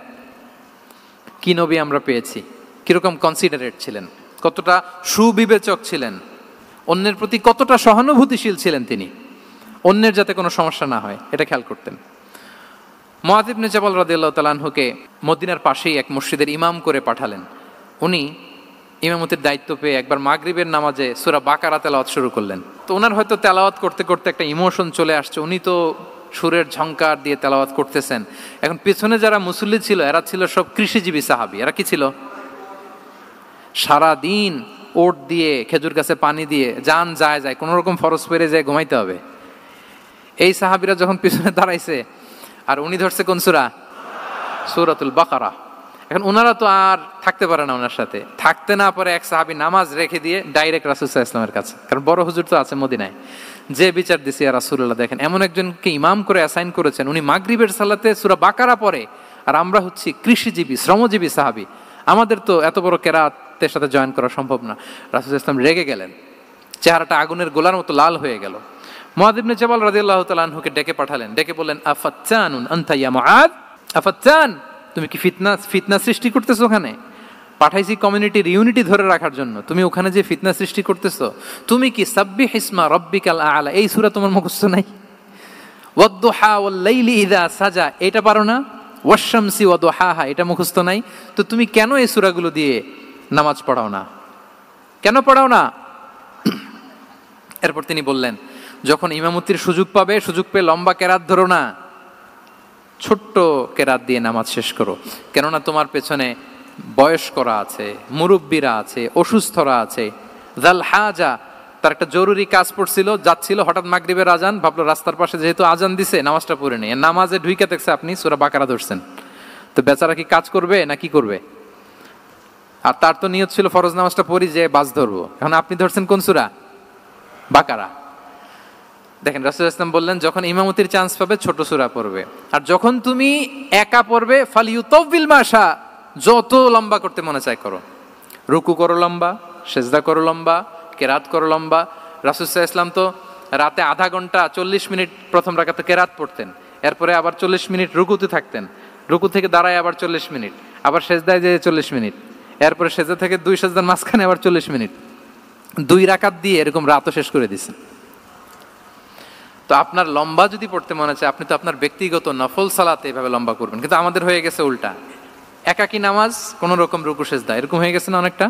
কিন্তু ইমামতির সুযোগ পেলে মাশাআল্লাহ, আল্লাহু আকবার, এইবার শুরু হয়েছে শাইখ সুদাইসির কণ্ঠে এই লম্বা করে। এখন পেছনে মুসল্লিদের কি দশা, ওইটা আর আমরা খেয়াল করি না। না, আমাদেরকে অন্যের প্রতি সহানুভূতিশীল হতে শিখিয়েছে ইসলাম, কনসিডারেট হতে শিখিয়েছে, সুবিবেচক হতে শিখিয়েছে, যেটা রাসূল সাল্লাল্লাহু আলাইহি ওয়াসাল্লাম করেছেন। এবং রাসূল সাল্লাল্লাহু আলাইহি ওয়াসাল্লাম কোনো কাজে কাউকে পাঠালে ওনার বিখ্যাত সে বাণীটা বলে দিতেন যে ইয়াসসিরু ওয়ালা তুআসসিরু বাশশিরু ওয়ালা তুনাফিরু, সহজ করে উপস্থাপন করো, কঠিন করো না। সুসংবাদ দিও, মানুষকে দিন থেকে ভাগিও না। আমরা মানুষকে ভয় দেখাই, আমরা এত কঠিন করে ইসলামকে উপস্থাপন করি, মানুষ বলে আগে যেটা করতাম ওইটাই ভালো। তো আমরা যেন দিনকে কঠিন না করি, আমাদের কোনো অ্যাটিটিউডের কারণে যেন মানুষ ইসলাম থেকে ভেগে না যায়। আরেকটা উদাহরণ দেখুন, একবার মাগরিবের কিংবা এশার নামাজে রাসূল সাল্লাল্লাহু আলাইহি ওয়াসাল্লাম লম্বা সেজদা দিলেন। এত লম্বা সেজদা তিনি কখনো দেন না। নামাজ শেষে সাহাবারা জিজ্ঞেস করলেন, ইয়া রাসূলুল্লাহ, আপনি কি নামাজের মাঝখানে অসুস্থ হয়ে গেলেন নাকি? অথবা কোরআনের আয়াত নাজিল হলো নাকি, ওহী নাজিল হলো নাকি? রাসূল সাল্লাল্লাহু আলাইহি ওয়াসাল্লাম বললেন, কুল্লু যালিকা লাম ইয়াকুন ওয়ালাকিন নাবনি ইরতাহালানি ওয়া কারিহতু আন উআজ্জিলাহু হাত্তা ইয়াকদিয়া হাজাতাহ বললেন না, অসুস্থ হই নাই, ওহিও নাজিল হই নাই। আমি যখন সেজদায় গিয়েছি আমার দুই ছোট নাতি হাসান হোসেন আমার কাঁধের উপরে চেপে বসেছে। যতক্ষণ না ওরা খেলা শেষ না করে নিচে নেমেছে আমি সেজদায় লুটিয়েছিলাম, নেমেছে এরপরে মাথা উঠিয়েছি। আমার মাথা উঠানোর কারণে ওদের খেলার একটু ডিস্টার্ব হবে, এজন্য আমি আর সেজদা থেকে মাথা উঠাই নাই। দেখেন, নাতির খেলার যেন ডিস্টার্ব না হয়। পেছনের মহিলা সারির এক বোনের নামাজের সমস্যা হচ্ছে, এগুলো উনি খেয়াল করতেন, ছোট্ট ছোট্ট বিষয়গুলো উনি খেয়াল করতেন। এটাকে বলে কনসিডারেট মাইন্ডসেট। কি বলে? তাহলে আমরা অন্যের প্রতি যেন সহানুভূতিশীল হই, নাকি শুধু নিজেরটাই দেখবো? অন্যেরটা দেখার দরকার আছে না নাই বলেন? 8 নাম্বার হচ্ছে ট্রান্সপারেন্সি। ট্রান্সপারেন্সি মানে হচ্ছে স্বচ্ছতা। ওনার জীবনের চাইতে, ওনার বায়োগ্রাফির চাইতে স্বচ্ছ বায়োগ্রাফি আপনি পাবেন না। No public and private dividation, and in the long history of time no one's life has been recorded more transparently than the life of Prophet Muhammad sallallahu alaihi wasallam. রাসূল সাল্লাল্লাহু আলাইহি ওয়াসাল্লামের চেয়ে বেশি পৃথিবীতে এমন সেকেন্ড কোনো পার্সন আপনি দেখাতে পারবেন না যার জীবনের সবকিছু রেকর্ডেড। সবকিছু রেকর্ডেড। এরকম আছে? ঘরে কি করেছেন, বাইরে কি করেছেন, স্ত্রীর সাথে কি করেছেন, বন্ধুর সাথে কি করেছেন, সাহাবাদের সাথে কি করেছেন, শত্রুর সাথে কি করেছেন, অল আর রেকর্ডেড। সব এন্ড ক্রিস্টাল ক্লিয়ার, একেবারে স্বচ্ছ পানির মতো, স্ফটিক কাচের মতো ক্লিয়ার, ট্রান্সপারেন্ট। ওনার সব কাজে উনি স্বচ্ছতা বজায় রাখতে চাইতেন। কতটা স্বচ্ছ ছিলেন একটা মজার ঘটনা শোনাই আপনাদেরকে। সহিহ বুখারীতে এসছে, রমাদানের শেষ 10 দিন, দ্য লাস্ট 10 days অফ রমাদানে তিনি ইতিকাফ করতেন। তো ইতিকাফ অবস্থায় স্ত্রীরা এসে রাতে দেখা করে যেত, জরুরি কথা আলাপ থাকলে সেরে যেত। একবার রাতে সফিয়া বিনতে হুয়াই ইবনে আখতাব রাদিয়াল্লাহু তাআলা আনহা আসলেন, ওনার স্ত্রী। কথা হলো এবার ওনাকে একটু এগিয়ে দিবেন। মসজিদ থেকে রাসূলুল্লাহ সাল্লাল্লাহু আলাইহি ওয়াসাল্লাম বারান্দার দিকে পাশ দিয়ে আসলেন এগিয়ে দেওয়ার জন্য। ইন দ্য মিন টাইম হঠাৎ দুইজন আনসারি সাহাবী পাশ দিয়ে হেঁটে যাচ্ছেন। রাসূলুল্লাহ সাল্লাল্লাহু আলাইহি ওয়াসাল্লাম আম্মাজানকে বিদায় দিবেন এখানে। হঠাৎ করে তিনি আওয়াজ করে বললেন, আলা রিসলিকুমা, এই দাঁড়াও। ওই সাহাবী দুইজন রাসূল সাল্লাল্লাহু আলাইহি ওয়াসাল্লামের সাথে কে ওটা টের পায় নাই, বুঝতে পারে নাই। বোরকায় আবৃত কোন এক নারী দেখে রাসূল আর ওই নারীকে দেখে তারা আরো দ্রুত গতিতে হাঁটতে শুরু করে দিচ্ছে, আমরা চলে যাই এখান থেকে। দেখেন, রাসূল সাল্লাল্লাহু আলাইহি ওয়াসাল্লাম নিজের অবস্থানকে ট্রান্সপারেন্ট করার জন্য বললেন, আলা রিসলিকুমা, দাঁড়াও। দাঁড়ালেন। তখন রাসূল সাল্লাল্লাহু আলাইহি ওয়াসাল্লাম বললেন যে, ইন্নাহা উম্মুকুম সফিয়া, আমার পাশে যাকে দেখতে পাচ্ছ বলে দেয়া ভালো যে সে কিন্তু অন্য কোনো নারী নয়, সে তোমাদের মা উম্মুল মুমিনিন সফিয়া। সাহাবারা বলে, সুবহানাল্লাহ ইয়া রাসূলুল্লাহ, ইয়া রাসূলুল্লাহ, এ কেমন কথা? আপনি কেন আমাদের কাছে জবাবদিহি করতে যাচ্ছেন বা ক্লারিফাই করছেন? আপনার পাশে কোনো নারী এত রাতে যদি দাঁড়িয়ে থাকে, তিনি তো আমাদের মাদের মধ্যে থেকেই তো একজন হবেন, কেন আপনি বলতেছেন? তখন রাসূল সাল্লাল্লাহু আলাইহি ওয়াসাল্লাম বললেন যে, না, ইন্না শাইতানা ইয়াজরি মিনাল ইনসানি মাজরাদ দাম, শয়তান মানুষের রগে রগে চলাচল করে। ওয়া ইন্নী খাশিতু আই ইউকযিফা ফি কুলুবিকুমা শাররান, আরেক বর্ণনায় আছে শাইআন, আমার ভয় হয় হয়তো শয়তান কোনো সন্দেহের উদ্রেক তোমাদের হৃদয়ে ঢুকায় দিতে পারে। সুবহানাল্লাহ। এজন্য আমি ক্লিয়ার করে দিলাম, এটা আমার বউ, আমার স্ত্রী, তোমাদের মা সফিয়া। দুজন সাহাবী যদি চলে যায়, এমন হতেই পারতো বাড়িতে যে একজন আরেকজনকে জিজ্ঞেস করতে পারতো যে, আচ্ছা নবীর পাশে যে কালো বোরকা পরা মহিলাটা ছিল দেখছো না, এটা কে? তখন একজন হয়তো বলতো, কে আর হবে, আমাদের মাই তো হবে, কোনো এক মা। আরেকজন বলবে, আমাদের উম্মুল মুমিনিনের কেউ ছিল নাকি অন্য কেউ? এরকম একটা হুট করে সন্দেহের উদ্রেক মাথায় আসতে পারে না যে ওনার স্ত্রী ছিল না অন্য কেউ ছিল? আসতে পারে কি পারে না বলেন? ওই সন্দেহের অবকাশটুকু রাসূল সাল্লাল্লাহু আলাইহি ওয়াসাল্লাম রাখেন নাই। উনি বলে দিলেন যে এটা তোমাদের মা, এটা সফিয়া। এই সন্দেহের অবকাশের কোনো সুযোগ নাই। তাহলে রাসূল সাল্লাল্লাহু আলাইহি ওয়াসাল্লামের পুরো লাইফ ছিল ট্রান্সপারেন্ট, একেবারে স্বচ্ছ। তাহলে রাসূল সাল্লাল্লাহু আলাইহি ওয়াসাল্লামের লাইফ তিনি কত স্বচ্ছতার সাথে কাটিয়েছেন, এটা ক্লিয়ার না আমাদের সাথে? Transparent mindset. 9 নাম্বার হচ্ছে অ্যাপ্রিশিয়েটিভ, অর্থাৎ অন্যের প্রশংসা করা। আমরা অনেক সময় অন্য কেউ ভালো কাজ করলে অ্যাপ্রিশিয়েট করতে চাই না, আমরা গুণমুগ্ধ হই কিন্তু গুণগ্রাহী হতে চাই না, অন্যরে ক্রেডিট দিতে চাই না, তার ভালো কাজে স্বীকৃতি দিতে চাই না। হয়তো আমার দলের লোক না, বা আমার চিন্তার লোক না, বা আমার সার্কেলের লোক না, তার প্রশংসা করতে চাই না, তার গুণগ্রাহী হতে চাই না। এরকম মেন্টালিটি আমরা অনেকে ক্যারি করি না? রাসূল সাল্লাল্লাহু আলাইহি ওয়াসাল্লাম এটা করেননি। ভালো কিছু দেখলে মুসলিম হোক অমুসলিম হোক অ্যাপ্রিশিয়েট করতেন। Basically he develop the culture of appreciation. এটা আমাদের করতে হবে। আপনার ছেলে ভালো কিছু করেছে, অ্যাপ্রিশিয়েট করেন, ও কনফিডেন্স ফিরে পাবে। আপনার স্ত্রী ভালো রান্না করেছে, অ্যাপ্রিশিয়েট করেন, সে আনন্দিত হবে। আপনার বন্ধু ভালো কিছু একটা করেছে, তাকে ইন্সপায়ার করেন, অ্যাপ্রিশিয়েট করেন। রাসূল সাল্লাল্লাহু আলাইহি ওয়াসাল্লাম একবার এক বৈঠকে 8 জন সাহাবীকে 8টা কমপ্লিমেন্ট দিয়েছেন।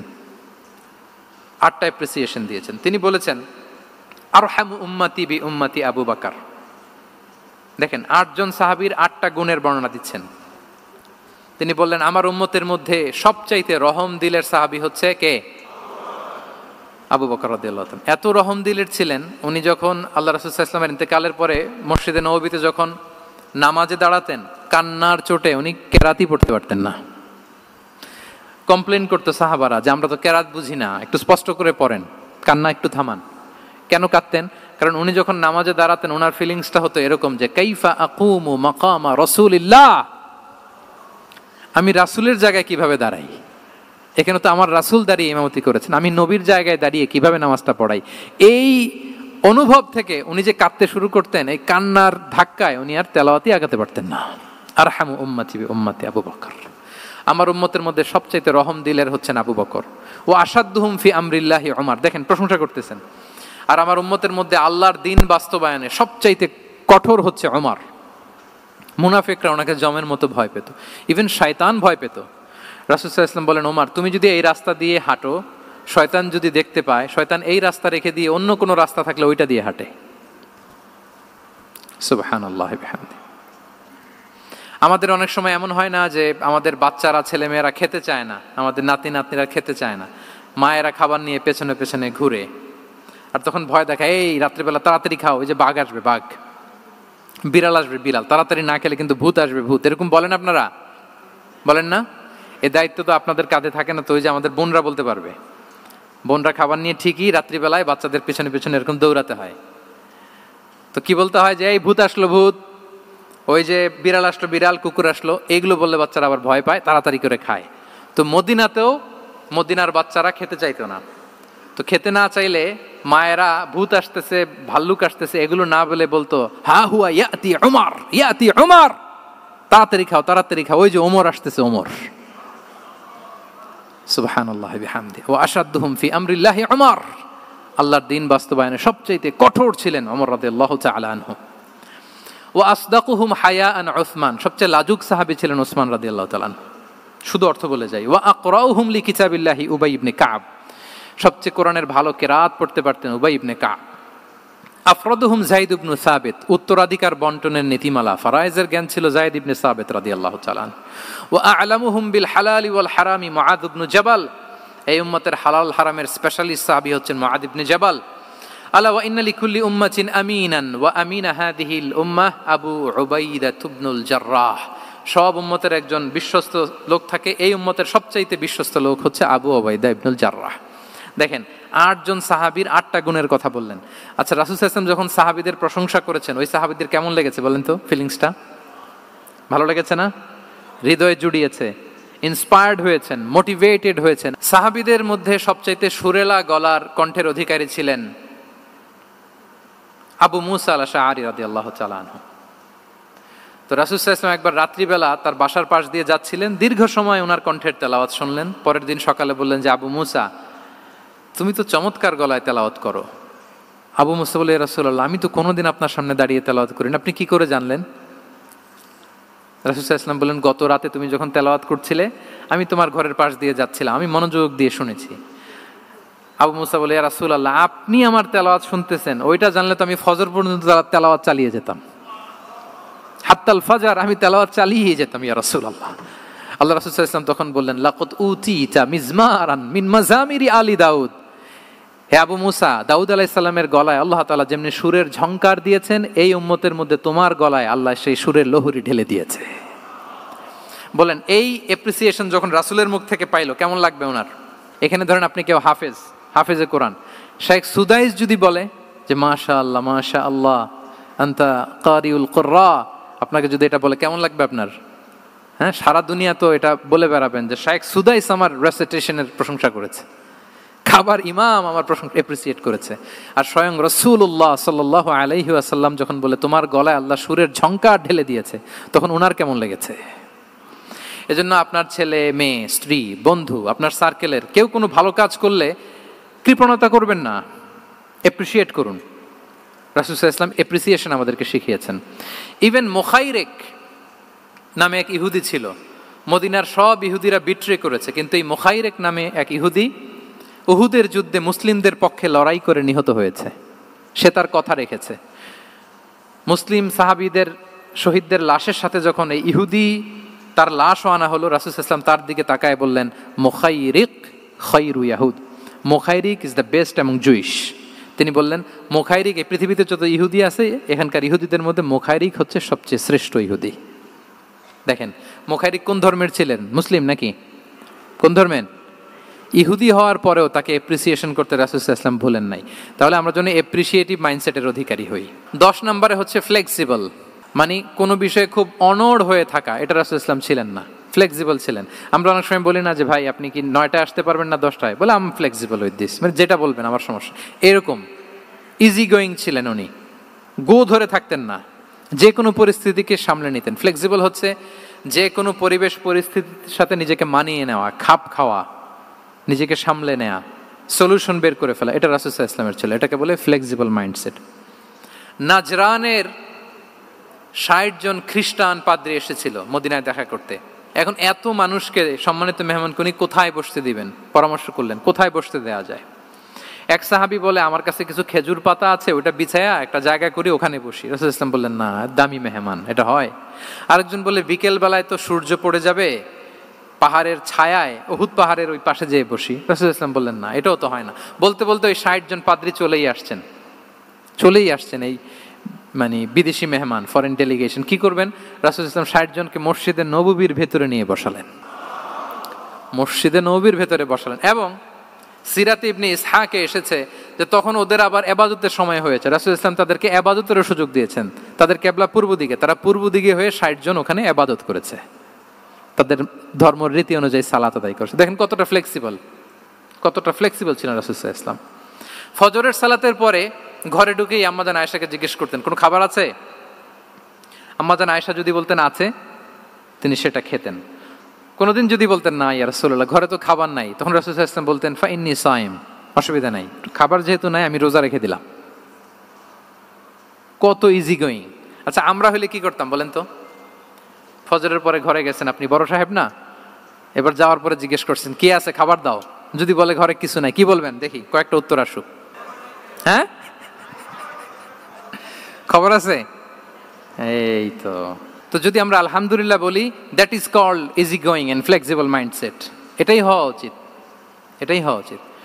খাবার থাকলে খেতেন, না থাকলে বলতেন okay I am fasting, it's not a big deal, ফা ইন্নী সাইম, যেহেতু নাই কি আর করবো, আমি রোজা রেখে দিলাম। এরকম ইজি গোয়িং ছিলেন। দেখেন his life was so simple but so special. Muhammad সাল্লাল্লাহু আলাইহি ওয়াসাল্লাম তাহলে ফ্লেক্সিবল ছিলেন। 11 নম্বর হচ্ছে অপটিমিস্টিক মাইন্ডসেটের অধিকারী ছিলেন। অপটিমিস্টিক, প্যাসিমিস্টিক ছিলেন না, মানে ইতিবাচক চিন্তা করতেন সবসময়। কি চিন্তা করতেন? আপনি আজকের এই হল রুমের কিছু ভুল ধরতে পারবেন না? যদি বলে যে কয়েকটা ভুল ধরেন, বলবেন যে এই সমস্যা, সাউন্ডের সমস্যা, ওইদিকে এটা নাই, ওইদিকে এটা নাই, এটা হচ্ছে ভুল। আপনি প্যাসিমিস্টিকটা ধরলেন। এবার যদি বলা হয় আজকের এই প্রোগ্রামের কয়েকটা পজিটিভ দিক বলেন, তখন আপনি কিন্তু কয়েকটা পয়েন্ট বের করতে পারবেন যে এটা ছিল একটা ইতিবাচক দিক, এই প্রোগ্রামের এটা ছিল একটা পজিটিভ দিক। তো রাসূল সাল্লাল্লাহু আলাইহি ওয়াসাল্লাম ওই পজিটিভ দিকগুলোতে ফোকাস করতেন। Come back positive, not go back negative. রাসূল সাল্লাল্লাহু আলাইহি ওয়াসাল্লামের কাছে এসে যদি কেউ বলতে ইয়া রাসূলুল্লাহ আমি খুব অসুস্থ, রাসূল সাল্লাল্লাহু আলাইহি ওয়াসাল্লাম বলতেন লা বাসা আলাইকা তুহুরুন ইনশাআল্লাহ। ইয়া রাসূলুল্লাহ আমি অসুস্থ, রাসূল সাল্লাল্লাহু আলাইহি ওয়াসাল্লাম বলতেন আরে don't worry, it will cleanse up you from your sins if Allah wish, ইনশাআল্লাহ এতে তোমার যে গুনাহ টুনা আছে, পাপ আছে, এই পাপগুলোকে আল্লাহ তাআলা এই অসুস্থতা দিয়ে মোচন করে দিচ্ছেন। পড়েন সুবহানাল্লাহ। তাইলে আপনি অসুস্থতার মধ্যে একটু হালকা হলেন না, যে জ্বরে ভুগতেছি কিন্তু এই জ্বরে নাকি আমার গুনাহ মাফ হয়ে যায়। পেটের ব্যথায় আক্রান্ত, মাথা ব্যথায় আক্রান্ত, কিন্তু এটাতে নাকি আল্লাহ আমার পাপ মোচন করে দেয়, তাহলে একটু ভালো লাগবে না? তাহলে দেখেন একটা কঠিন পরিবেশকে রাসূল সাল্লাল্লাহু আলাইহি ওয়াসাল্লাম সহজ করতেন। অসুস্থ শুনলেই লা বাস তুহুরুন ইনশাআল্লাহ, আর কিছু হবে না, আল্লাহ তোমার গুনাহ মাফ করে দিচ্ছে। অসুস্থ ব্যক্তি দেখলেই মাথায় হাত দিয়ে দোয়া করতেন আল্লাহুম্মা রাব্বান নাস আযহিবিল বাস ইশফি আনতাশ শাফি লা শিফাআ ইল্লা শিফাউক শিফাআন লা ইউগাদিরু সাকামা। উজ্জীবিত হয়ে যেত অসুস্থ ব্যক্তি। আমরা কি করি? কাউকে অসুস্থ দেখলে, রোগাক্রান্ত দেখলে, ওই রোগে সবচাইতে কষ্ট পেয়ে যে মারা গেছে তার ঘটনা বলা শুরু করি যে হায় রে ভাই আপনার ক্যান্সার, আমার এক খালা ছিল ক্যান্সারের 4th স্টেজে চলে গেছিল, 14টা কেমো দেয়া লাগছে, এই যে ফিরিস্তি একেবারে ওনার দাফন কাফন পর্যন্ত। এখন বলেন ওই লোক যাও সুস্থ ছিল, এখন আর সুস্থ থাকবে? কথা বলেন, থাকবে? একটা দিব্যি সুস্থ মানুষকে যদি আপনি বলেন ভাই আপনাকে দেখতে কেমন যেন একটু রোগা রোগা লাগতেছে, অসুস্থ নাকি? এরপরে প্ল্যান করে ধরেন আপনি বললেন, উনি আবার ওদিকে যাওয়ার পরে আরেকজনকে প্ল্যান করে বলতে বললেন, বললো ভাই ব্যাপার কি, চেহারাটা কেমন শুকনা শুকনা।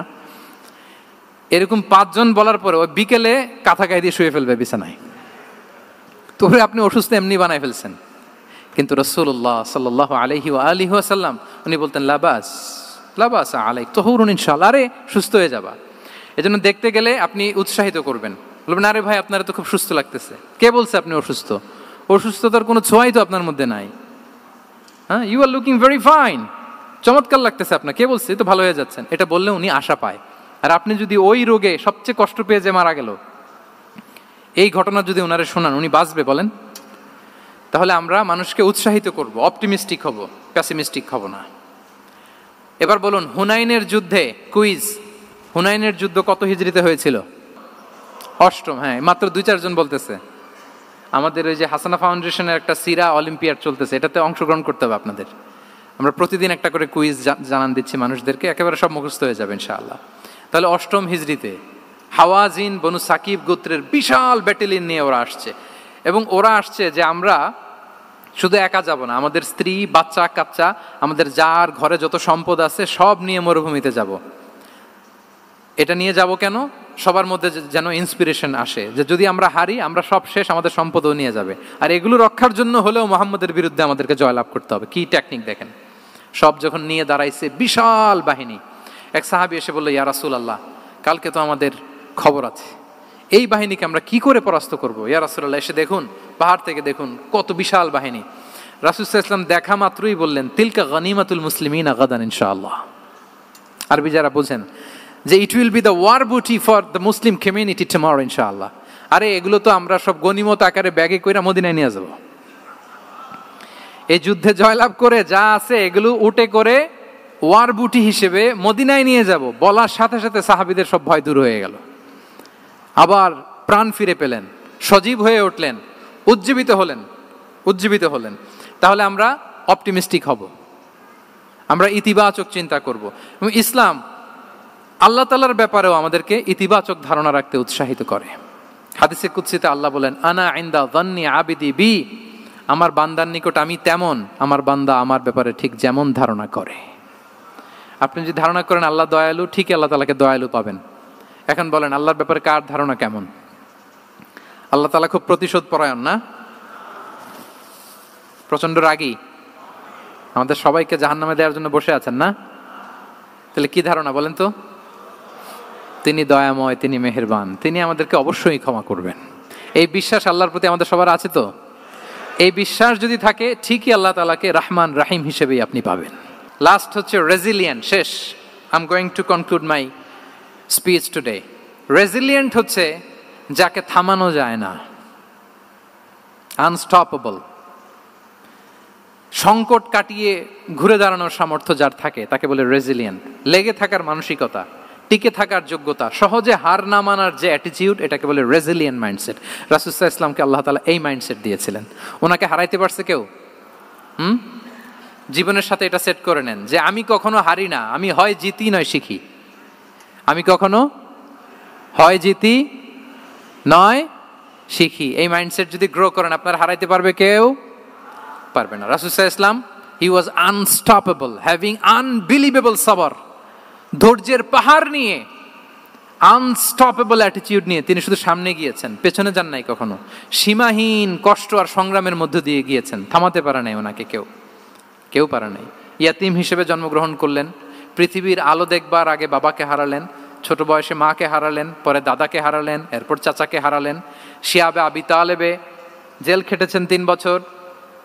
Physical torture, mental torture, life threat, হত্যা করার ষড়যন্ত্র হয়েছে। আল্লাহ তাআলা বলেছেন আজ রাতে হিজরত করো। ব্ল্যাক ম্যাজিক করা হয়েছে। লাবিদ ইবনুল আসাম, এক ইহুদিদের মিত্র, ওনাকে ব্ল্যাক ম্যাজিক করেছে। মারার জন্য খাদ্যে বিষ মিশিয়ে দেয়া হয়েছিল। বাজুর মাংস, খাসির বাজুর মাংস পছন্দ করতেন। খাইবারের এক ইহুদি নারী এই ছাগলের এই মাংসের মধ্যে বিষ দিয়েছিলেন। ইহুদিদের পক্ষ থেকে betray, treachery, conspiracy and what not, কি বাকি ছিল বলেন? ষড়যন্ত্রের এমন কোন ধরন ছিল না যেটা তারা বাকি রেখেছে। কিন্তু রাসূল সাল্লাল্লাহু আলাইহি ওয়াসাল্লামকে কি থামানো গিয়েছিল? বলেন, থামানো গিয়েছিল? গোটা বিশ্বব্যাপী উনি ছড়িয়ে দিয়েছিলেন লা ইলাহা মুহাম্মাদুর, so nothing can stop him. আমাদের যে লক্ষ্য, ওই লক্ষ্য পানে আমরা পৌঁছবই, আমাদেরকে কোনো কিছু থামাতে পারবে না ইনশাআল্লাহ। বলেন, আমরা আমাদের লক্ষ্য পানে মানজালে মাকসাদে দৌড়ে দৌড়ে যাব। আমাদেরকে থামিয়ে দেয়া হলে আমরা হাঁটতে থাকবো, সেখানে আমাদেরকে আঘাত করা হলে আমরা হামাগুড়ি দিয়ে সামনের দিকে যেতে থাকবো, সেখানেও থামিয়ে দেওয়ার চেষ্টা করা হলে আমরা আমাদের মঞ্জিলে মাকসুদের দিকে অপলক নেত্রে চেয়ে থাকবো। আমাদেরকে কেউ থামাতে পারবে? রেজিলিয়েন্ট, অনর, অটল, আনস্টপেবল, এই মাইন্ডসেটের অধিকারী ছিলেন। ফলেই তিনি লা ইলাহার বাণীকে গোটা বিশ্বে ছড়িয়ে দিতে পেরেছেন। তাহলে আমরা রেজিলিয়েন্ট হতে চাই কি চাই না বলেন? সম্মানিত শুধু মোট কয়টা মাইন্ডসেট জানলাম? 12টা। এগুলোকে আমরা নিজেদের মধ্যে ধারণ করতে পারবো ইনশাআল্লাহ। কারণ রাসূল সাল্লাল্লাহু আলাইহি ওয়াসাল্লাম আমাদের জন্য যা নিয়ে এসেছেন ওইটাই আমাদের আঁকড়ে ধরতে হবে। যেটা বারণ করেছেন ওইটা থেকে আমাদের দূরে থাকতে হবে। যে আয়াত দিয়ে শুরু করেছিলাম সূরা হাশরে, রমা আতাকুমুর রাসূলু ফাখুযুহু ওয়া মা নাহাকুম আনহু ফানতাহু। নবী যা এনেছে ধরো, নবী যা বারণ করেছে সেগুলো ছেড়ে দাও। আমরা আল্লাহ তাআলার কাছে কামনা করি আমার নবী ওনার যে থট প্রসেসকে ডেভেলপ করেছেন, ওনার যে অ্যাপ্রোচ এন্ড মাইন্ডসেটকে ডেভেলপ করেছেন, আমরাও যেন আমাদের মাইন্ডসেটকে ঠিক ওইভাবে করতে পারি। আমাদের রাসূল সাল্লাল্লাহু আলাইহি ওয়াসাল্লাম যেভাবে চিন্তা করতেন, আমাদের ভাবনা এবং চিন্তার আঙ্গিনাও যেন ঠিক সেই রকম হয়। আমরা সবাই পড়ি আমিন। তার মাইন্ডসেট হবে আমাদের মাইন্ডসেট। কি বলেন? পারা যাবে তো ইনশাআল্লাহ? তাহলে কয়টা মাইন্ডসেটের কথা বলেছি? 1 নম্বরে কি ছিল? God centric. 2 নম্বরে ভিশন ওরিয়েন্টেড। 3 নম্বরে উইজডম ড্রিভেন। 4 নম্বরে রিফর্ম সেন্ট্রিক। 5 নম্বর ওপেন মাইন্ডেড। 6 নম্বর এন্টারপ্রেনারিয়াল। 7 নম্বর কনসিডারেট। 8 নম্বর ট্রান্সপারেন্ট। 9 নম্বর অ্যাপ্রিশিয়েটিভ। 10 নম্বর ফ্লেক্সিবল। 11 নম্বর অপটিমিস্টিক এবং 12 নম্বর রেজিলিয়েন্ট। এটা ছিল রাসূল সাল্লাল্লাহু আলাইহি ওয়াসাল্লামের মাইন্ডসেট। এই মাইন্ডসেট দিয়ে যদি আমরা আমাদের মাইন্ডসেটকে সাজাতে পারি, আমাদের সফলতা দুনিয়া এবং আখিরাতে কেউ ঠেকাতে পারবে। আল্লাহ তাআলা আমাদের সবাইকে কথাগুলো বোঝার ও আমল করার তৌফিক দান করুক। হাদা মা ইনদি ওয়াল ইলমু ইনদাল্লাহি আলাইহি তাওয়াক্কালতু ওয়া ইলাইহি উনীব। আসসালামু আলাইকুম ওয়া রাহমাতুল্লাহি তাআলা ওয়া বারাকাতুহু।